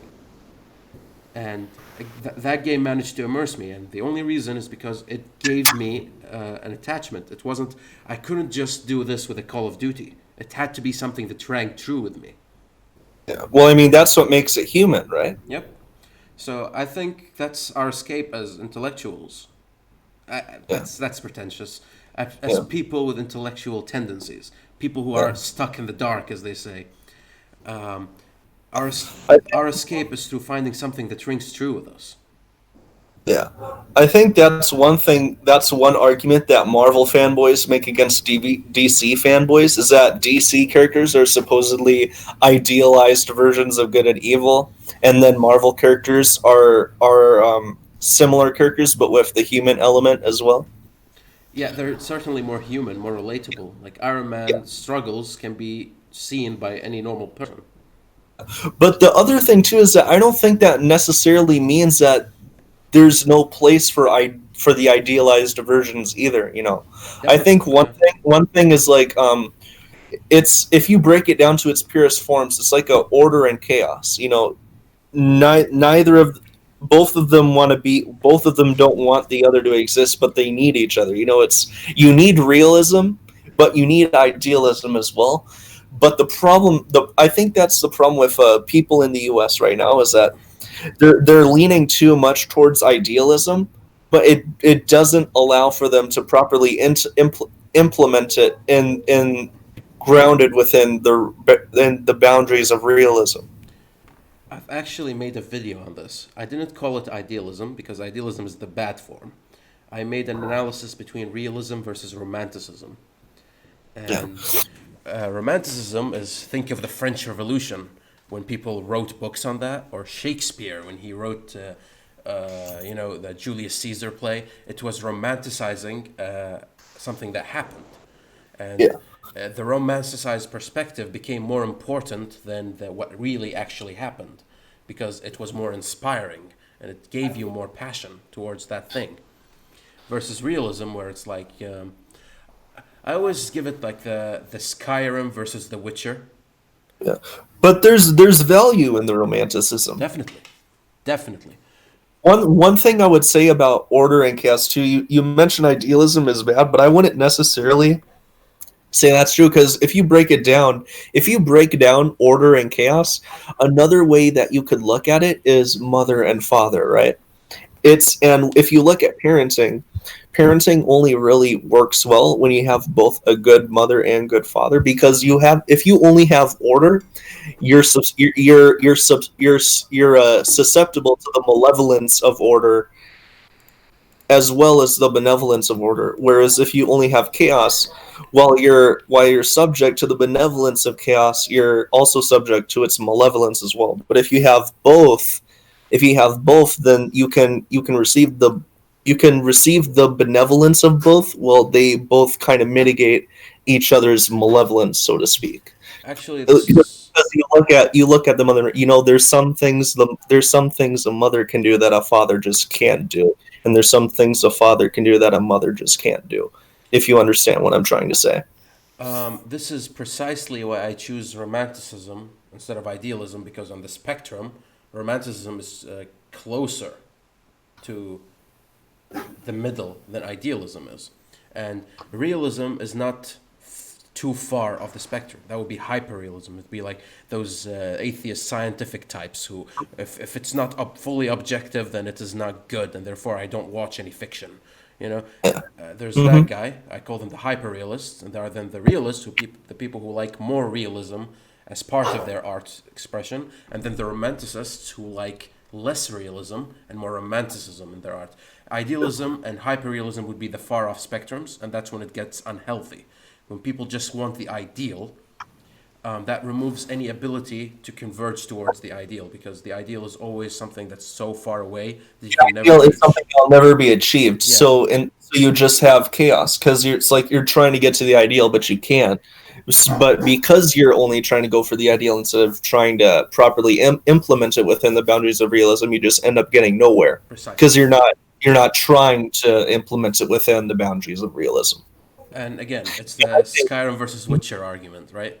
Skyrim is romantic. It's, you're into this world that is high fantasy, and then you're the dragonborn, the legend that's gonna save it. You go to the Witcher and you're that scum everybody hates, and you do stuff for them, and they hate you. And there's racism and death and destruction, and the fairy tale doesn't end up fully good since Cinderella got eaten by a striga, and stuff like that. And but both of them have a romantic element and a realist element. There is a balance there, but it's leaning more to one direction than the other, and both can be enjoyed for what they are and appreciated, and that's the of important course. part. Mhm. And I don't know about how you appreciate, because I think one thing for me is that it's easier for me to grasp these truths through visual mediums than it is through more literary mediums. Like romanticism is something that can be more defined within a literary work, but a more something that's easier for me to grasp the concept of romanticism, which isn't necessarily romanticism, is just quite simply an artist's art style. How Because my favorite art style is Toriyama's Dragon Ball art style. Because I don't know why it clicks. There's a book I read, The Art of Creating Manga, and I know your opinions of manga, but hear me out. Basically, what Araki said, a good art style is when an artist has the ability to, because he compares idealism and realism like oil and water, and what a art not just an artist, but what someone a creator is supposed to do is they're supposed to be able to blur the lines between oil and water, idealism and realism, as much as they can. Suspension of disbelief. And how well they can do that determines the quality of their work. And the reason I like Toriyama's art style so much is just he's able to blur the lines between realism and idealism so well. Like whenever I look at his work, I just accept it. What, and I guess another thing is I can bring up an art style that I just can't accept. One Piece's art style. I just, no matter how much I try to read, I just can't enjoy the art style. It just looks too weird to me. There's not enough realism in One Piece's art style, so to speak. Funny enough, the main reason I shit on the Japanese so much for their comics is because their artwork has so much potential to be so much more, but Hmm. it's limited by their lacking or their capacity for writing is basically very low, because the artist is so good at drawing that he can't actually have the right tools to write a proper story. And my primary example of this is Naruto, right? Great, terrible writing. Terrible writing, super great art style. I love the art there. Um, Compare it to Togashi's work, Hunter x Hunter. Artwork horrible, right? Like like he doesn't work that well, but his And I writing guess, capacity is way better. Which right. That's sorry for interrupting you. That's one thing a lot of Yu Yu Hakusho and Hunter x Hunter fans will tell you is most of those fans like the anime adaptations much more than the Yep, original source yep. material. I can watch Hunter x Hunter and enjoy it. I can watch Yu Yu Hakusho and enjoy it. I cannot read through it. I cannot read through their source material. It's a great watch, terrible read And because because of the art style. it's not Definitely, just the yeah. art. It's there's many things. Lack of There's many polish, things. lack of choice of frame, That yeah. Too many panel, textiles, yeah. spatial awareness, panel. If you want to look at Toriyama, I think not just his art style, but he just has a perfect grasp of how to effectively implement the qualities of the manga slash comic, because manga and comics are essentially the same. It's frames, paneling. He just has a perfect grasp of paneling and spatial awareness. And I don't know if you know this, but his biggest inspiration for his fights is Jackie Chan movies. That's why. That's why if you go back and read the source material for Dragon Ball, you can literally go panel by panel, and the fights basically animate themselves. Like that, the animators didn't really have to do the animators for Dragon Ball anime adaptations, especially for the original Dragon Ball and Dragon Ball, they didn't really have to do much work to make great fights because the original source material, the fights was basically a movie storyboard. Um, as another example of this, I'm gonna go to the West, and I'm gonna mention The Walking Dead, the comic. All right. Yeah, The Walking Dead, what I appreciate about it, it's made by five people, a team of five, and everybody has their job.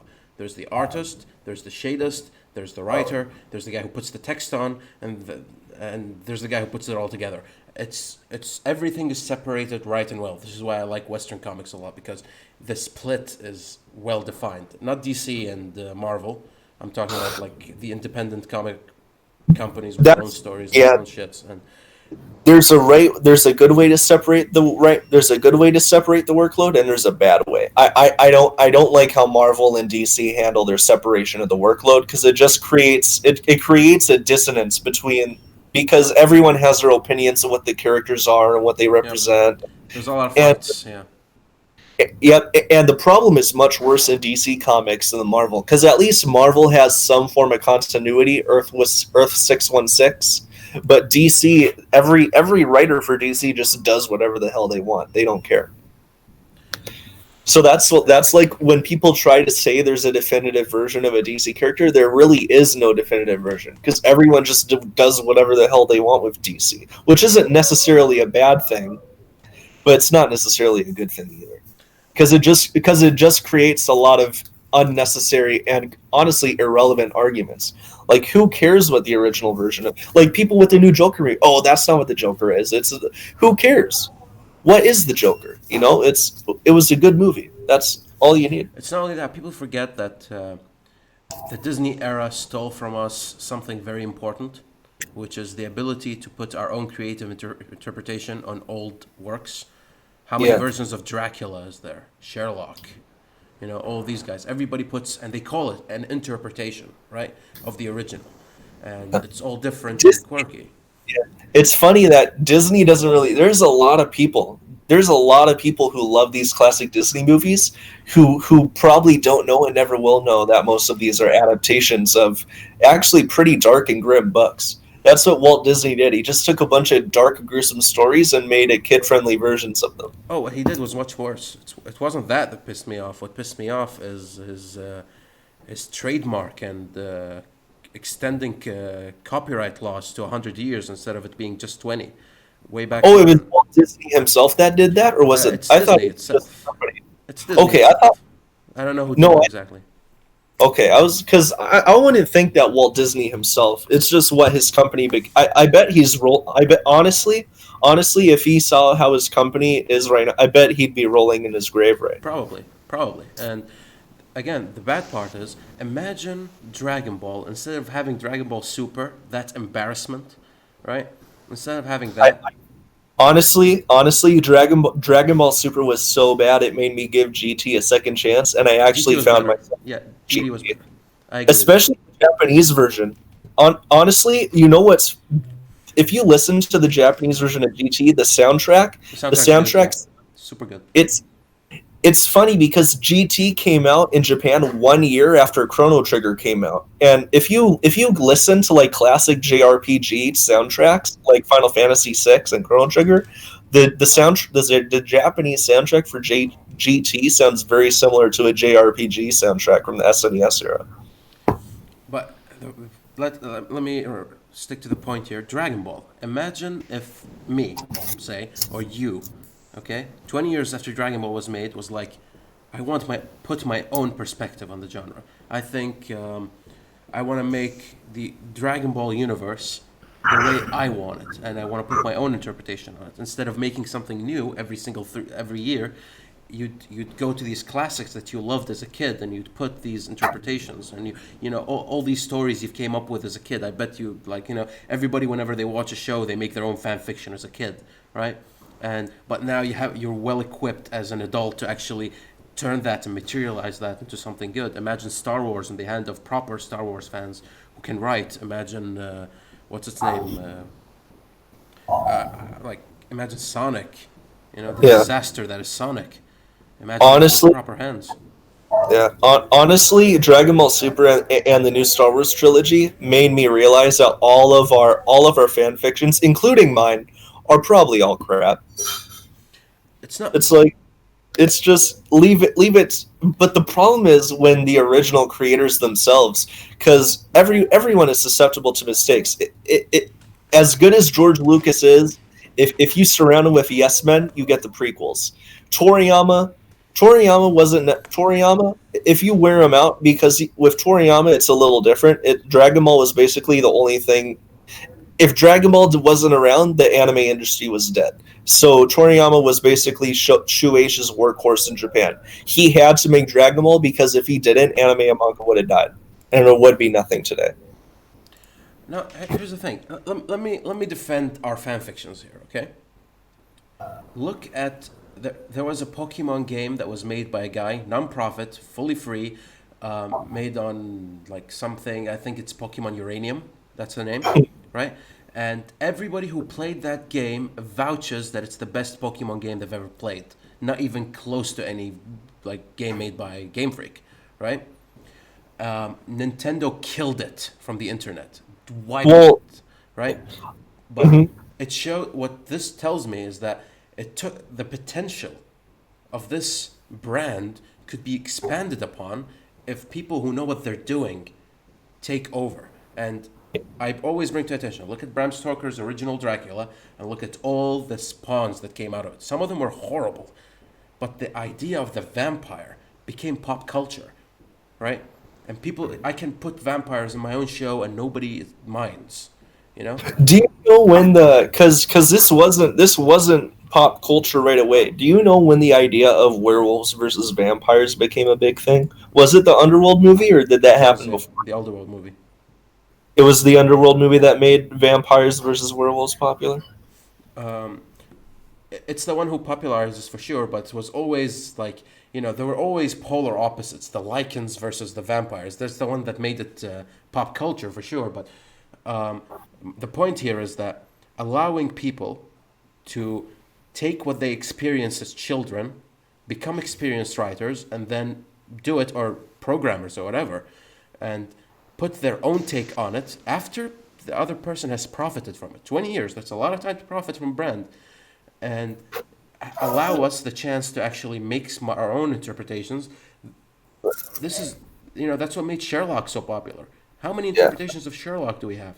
Imagine Pokemon and actual people who are passionate about the brand, especially video games.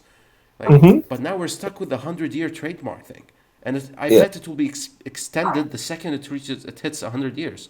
So these companies can hoard their content, and there's no need to make new stuff. Yeah.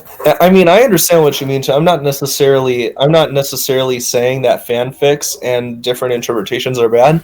I can tell you right now, my favorite interpretation of Spider-Man isn't even a comic book interpretation. It's the Sam Raimi trilogy of movies.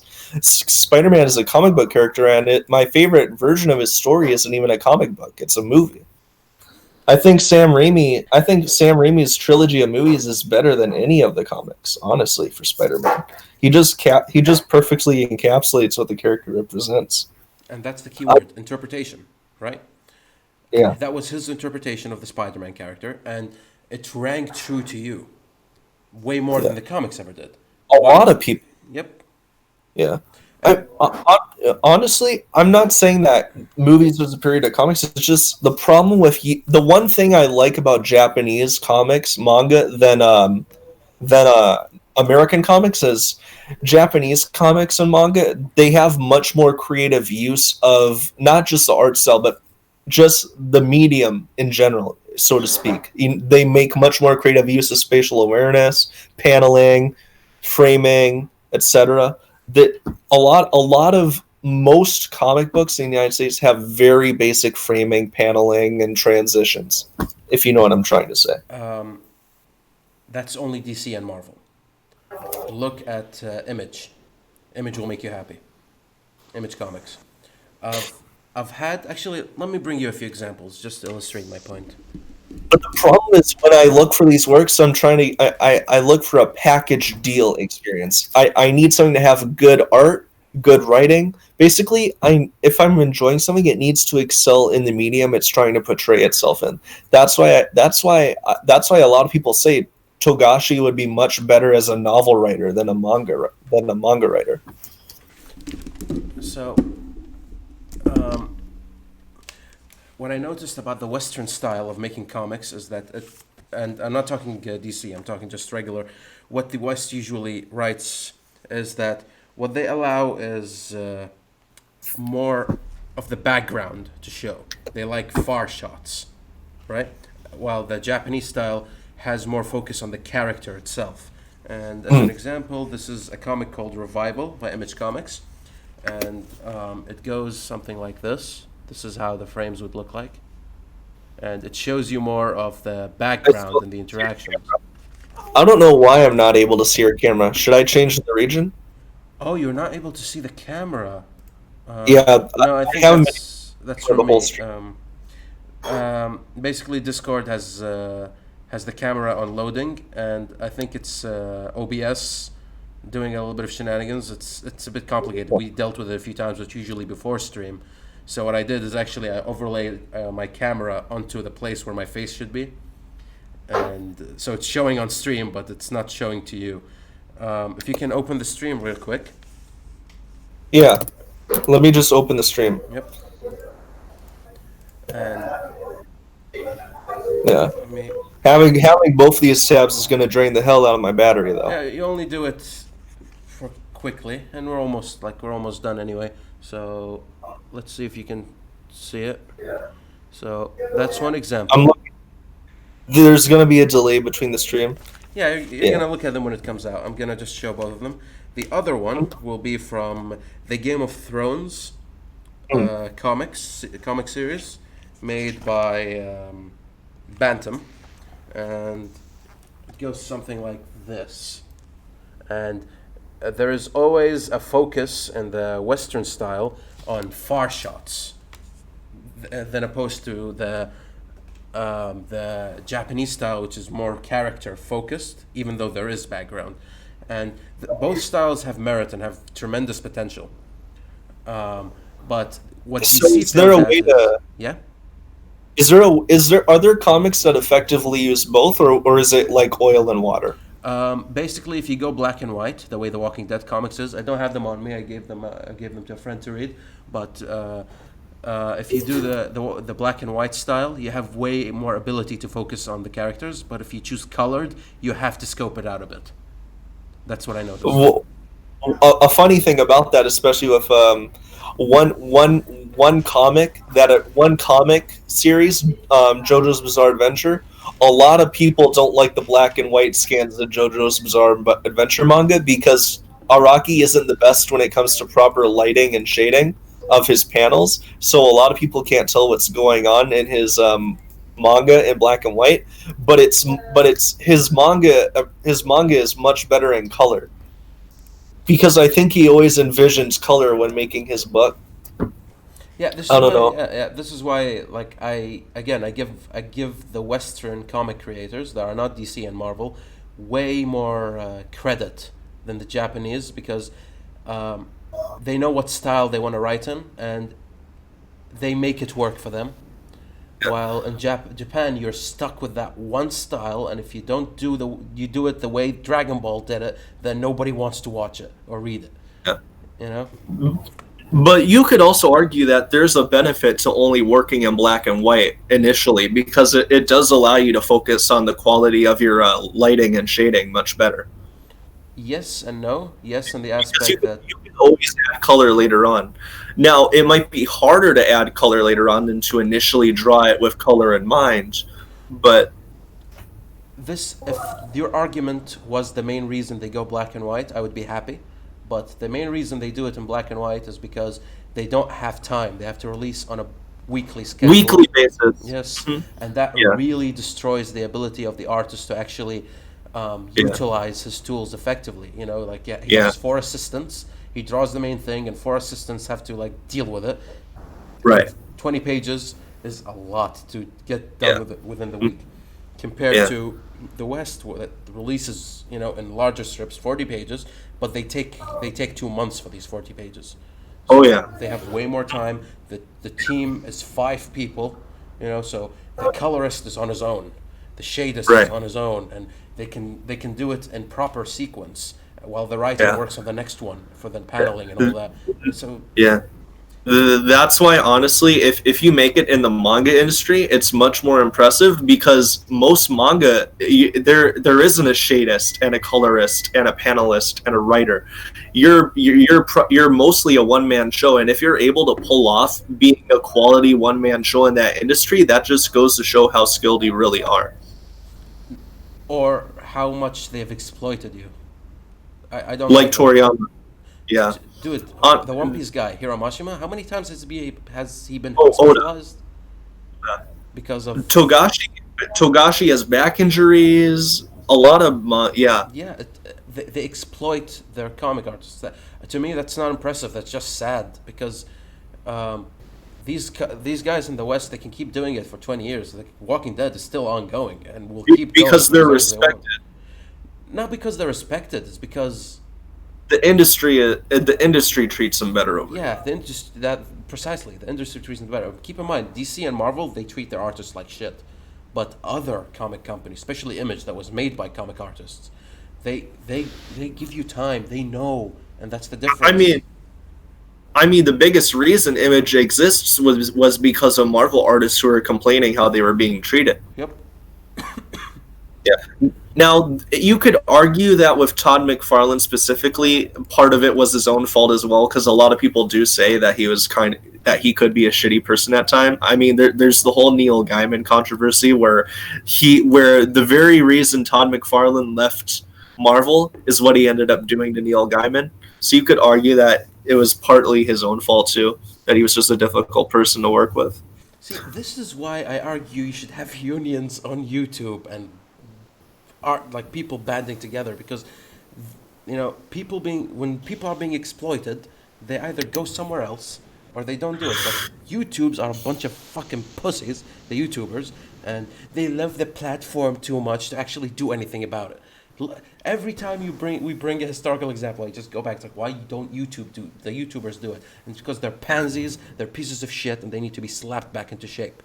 Uh, How long do you think it'll take before we reach like not a breaking point? Because there's a difference between a breaking point where people go crazy for a little while and then return to the way they were before, and then the breaking point where things are forever different from now on. When do you think that'll happen? Like if you could predict.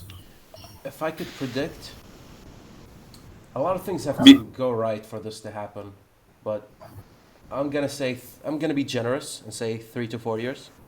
3 to 4 years till When enough is honestly, enough, yeah. I don't I honestly don't see Wajiki Tube lasting that much longer either.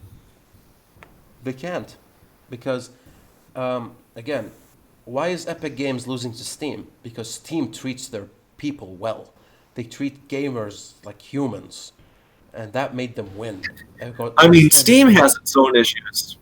dude, Steam created the refund policy, and that was revolutionary because people Because can't type anymore. You can be- refund it. yeah, and it's not just games. Digital content, period, you could never get refunds for, especially games. And when games, I think that was. It's I just think I think the reason it was so big was just because digital items aren't ever really refundable. I mean, I'm able to get refunds for apps I buy on the Google Play Store if I don't want them, yep. even if it's not a game. There are things to kink out. Games is a very complicated issue because of the coding and because of the exploitative methods that the AAA people like abuse. It's not gambling; it's surprise mechanics. Like that. It is surprise mechanics. So again, but the problem again, gamers But can vote with their dollar. YouTubers can't. yeah, I That's the honestly problem. can't make fun of people who fall for it because I did in high school. I don't know if you know this game, Dragon Ball Z Dokkan Battle. I was Uh, addicted to Dokkan Battle back in high school. Not familiar, but everybody fell for it. My own Yeah. surprise mechanics were card games, booster packs, right? Uh, Oh yeah. it's totally really the same thing, right? But the only difference is we can fix the odds better, and you can actually sell them and trade them around because the idea was that it was a Oh yeah. trading card game. And, But and plus there's guarantees too, like the Yu-Gi-Oh. If you get a booster box, you're guaranteed certain guaranteed to get stuff. at least one or two ultra rares, maybe a secret rare or Yep. two. But There's at least a guarantee with getting ultra boxes, but you're still selling an arm and a leg. uh, and there's always a secondary market if you don't want to partake. People build And businesses about opening booster packs and then selling the cards for you, saving both the of the your money. only problem I have with Yu-Gi-Oh now isn't that you could spend isn't that it was pay to win.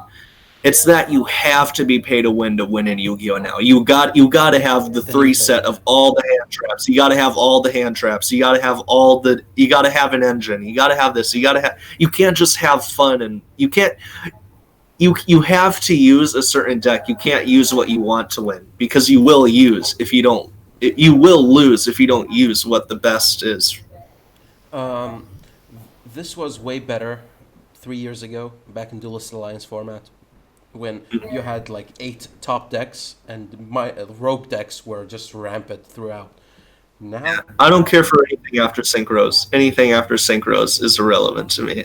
5Ds was the best era for me. Synchros was as far as they needed to go.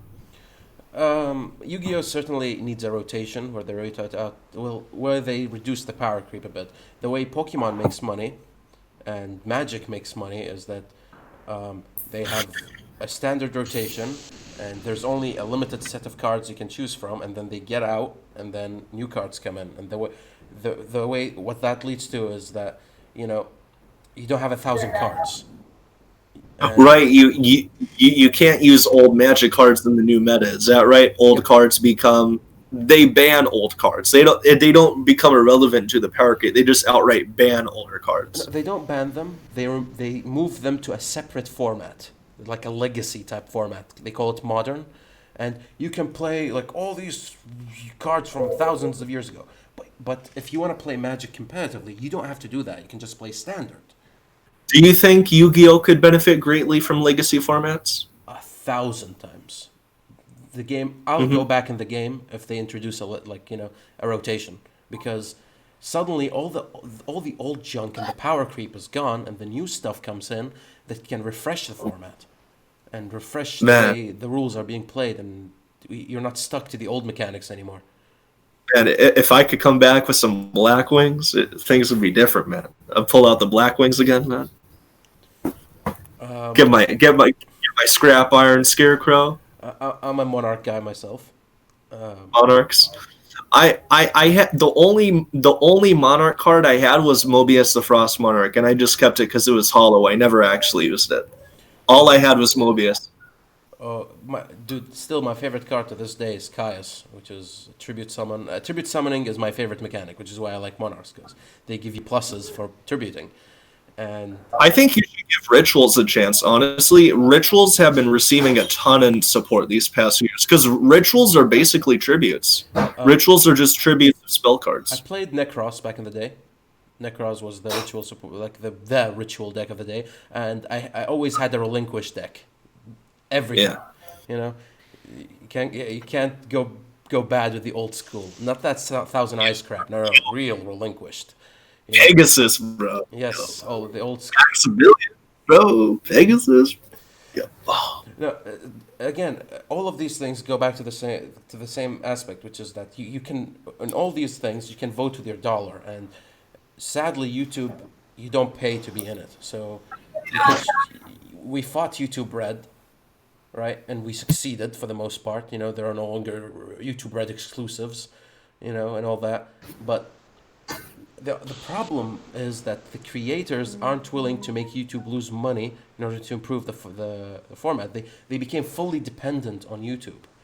They shouldn't. You never should be yeah. fully dependent on something, especially if it, if you don't have rights. They can change the rules. Like with one algorithm shift, your entire channel is dead. You know. Well, that's the importance of competition, like we said before, right? Yep. Capitalism just doesn't work without competition.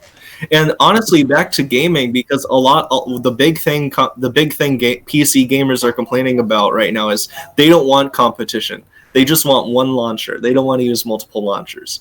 But guys, if you don't have multiple launchers and multiple sites providing, then that ruins competition, and that just opens you up to abuse. Which So is yeah, exactly. I would rather just bite the bullet and have multiple launchers than have no competition on PC gaming at all. Definitely, I want Steam to have competition. I actually think GOG is in the next coming years will be a huge competitor to I Steam. actually just went and I actually just went ahead and completely deleted my Steam account because I was just, I liked the idea of DRM free so much. The only problem is that Steam just has so many games that aren't on Yeah, GOG, yeah. and it takes forever to get GOG to get new games. They get new games all the time, but I mean like new games people actually want. Like I'm still waiting for all the Sonic games to get on GOG. I personally like. I'm looking forward to the day where I can say GOG is my main launcher. I'm constantly opening GOG and trying to see stuff in it. It's still slow. Their growth is slow, but I really look forward to it as a competitor. I like I what they're doing way enjoy better their than Epic Games. I enjoy their premise. Yep. DRM free.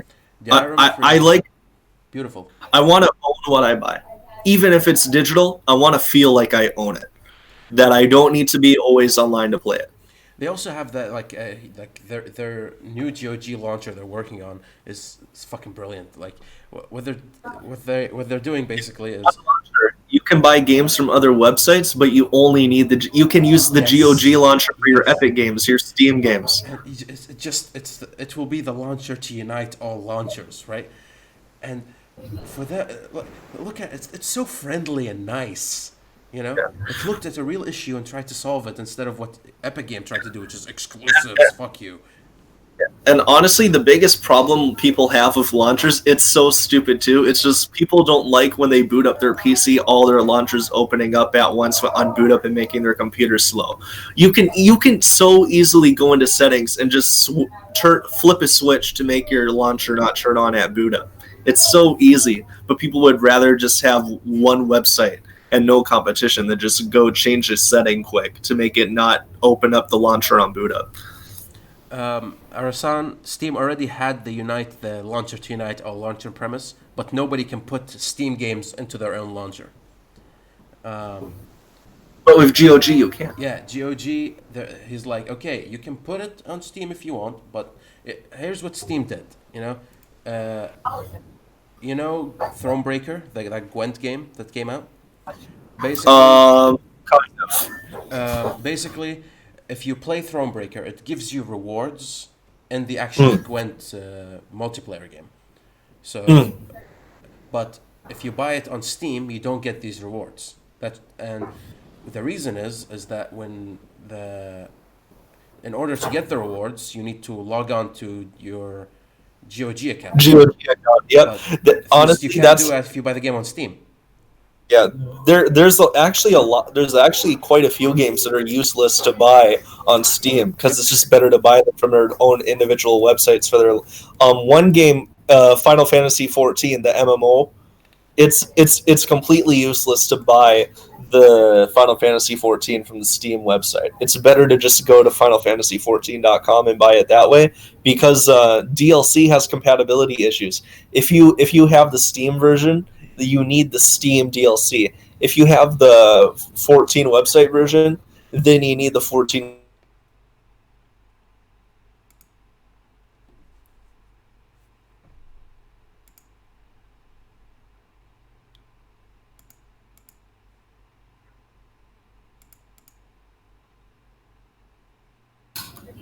Hello? Yeah, you're back. You lagged for a bit. Yeah, disconnected. Yeah. Yeah, go on with your point. Yeah. Were you able to? So basically, what I was saying was, it's like there's a lot of games where it's better to just go get their own. There's a lot of games with individual game specific launchers, and it's better to just go to their individual websites if they do that, especially for our MMOs like Final Fantasy 14. Um, and again, I repeat, like, that's why I want, again, Steam and Arsan, we're not saying that Steam isn't good. I like Steam, right? Um, what I like is competition. And the only launcher that has any chance, in my opinion, against Steam to give competition, and with competition both thrive, is GOG. Relevant competition. Yeah, Yep. GOG is the only relevant. Yep. And I like their, their extra stuff, and I wish they like 5 years from now, I get to make a choice. Do I use Steam as my main launcher or do I use GOG? And then I make a choice. The other thing I like about GOG too is they don't just give you the game; they give you all the installers too to download. So you can reinstall the game as many times. The thing with Steam is you can download and install your games. But you can't download offline installers for your games like you can with GOG either. Yeah, that's right too. I guess it's So something with the so coding. Yeah. yeah. So like if they remove a game from GOG, as long as you have the installers, you can keep reinstalling the game on as many computers as many times as you want. Because it's like applications, right? You can't just move an application from one computer to another. You have to reinstall it. You have to install it. It's the same thing with games. You can't just move a game from one computer to another. You have to install the game. Yeah, I get you. Again, GOG has a lot of things going for it. I love fucking CD Project Red. I love this company so fucking much for all the things that you never knew you wanted, but now you have. Um, with that said, though, it is time to wrap up. So, shout outs, whatever you have any last words? Um, Not really. I think we covered a lot. It's better. I'd rather just let them think over what we talked about already. Just let them take it all in and reflect upon what was discussed. All right. It was nice being on here, though. I am grateful. Thank you for letting me on. Yeah, of course, man. You've been a Good time. dedicated watcher this entire Yeah. time. Like when I knew Louis wasn't coming in, I'm like, if nobody else is gonna jump in, I might as well just bring one of the hardcores of Nicky Bean and you and these guys. Like I would have invited you all in if you were there, and just gave you guys a shout out. Um, with that said, prayers go out to California. Stay safe, Louis, and with all the fires that have All been those happening. wildfires. Yeah. Pray for Louis. And hope you guys get your shit together by next week so we can have a have I can have my co-host back. It's been twice now that we can't get him because of the fires. Um, Oh, that's why he's been gone. oh yeah, The fires. yep. Wow. He So just it's that bad for him.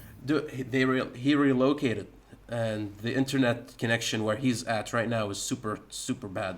Like I can't even initiate a call. Bad. So like his house could be gone and everything.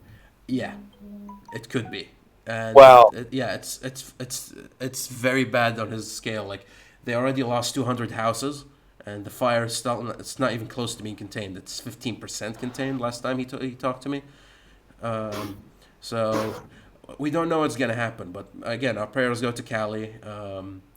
Hopefully, you guys get your shit together. And yeah. See you guys on the next time. Next time, same place. See you guys on the next one. Yep. Good night, guys.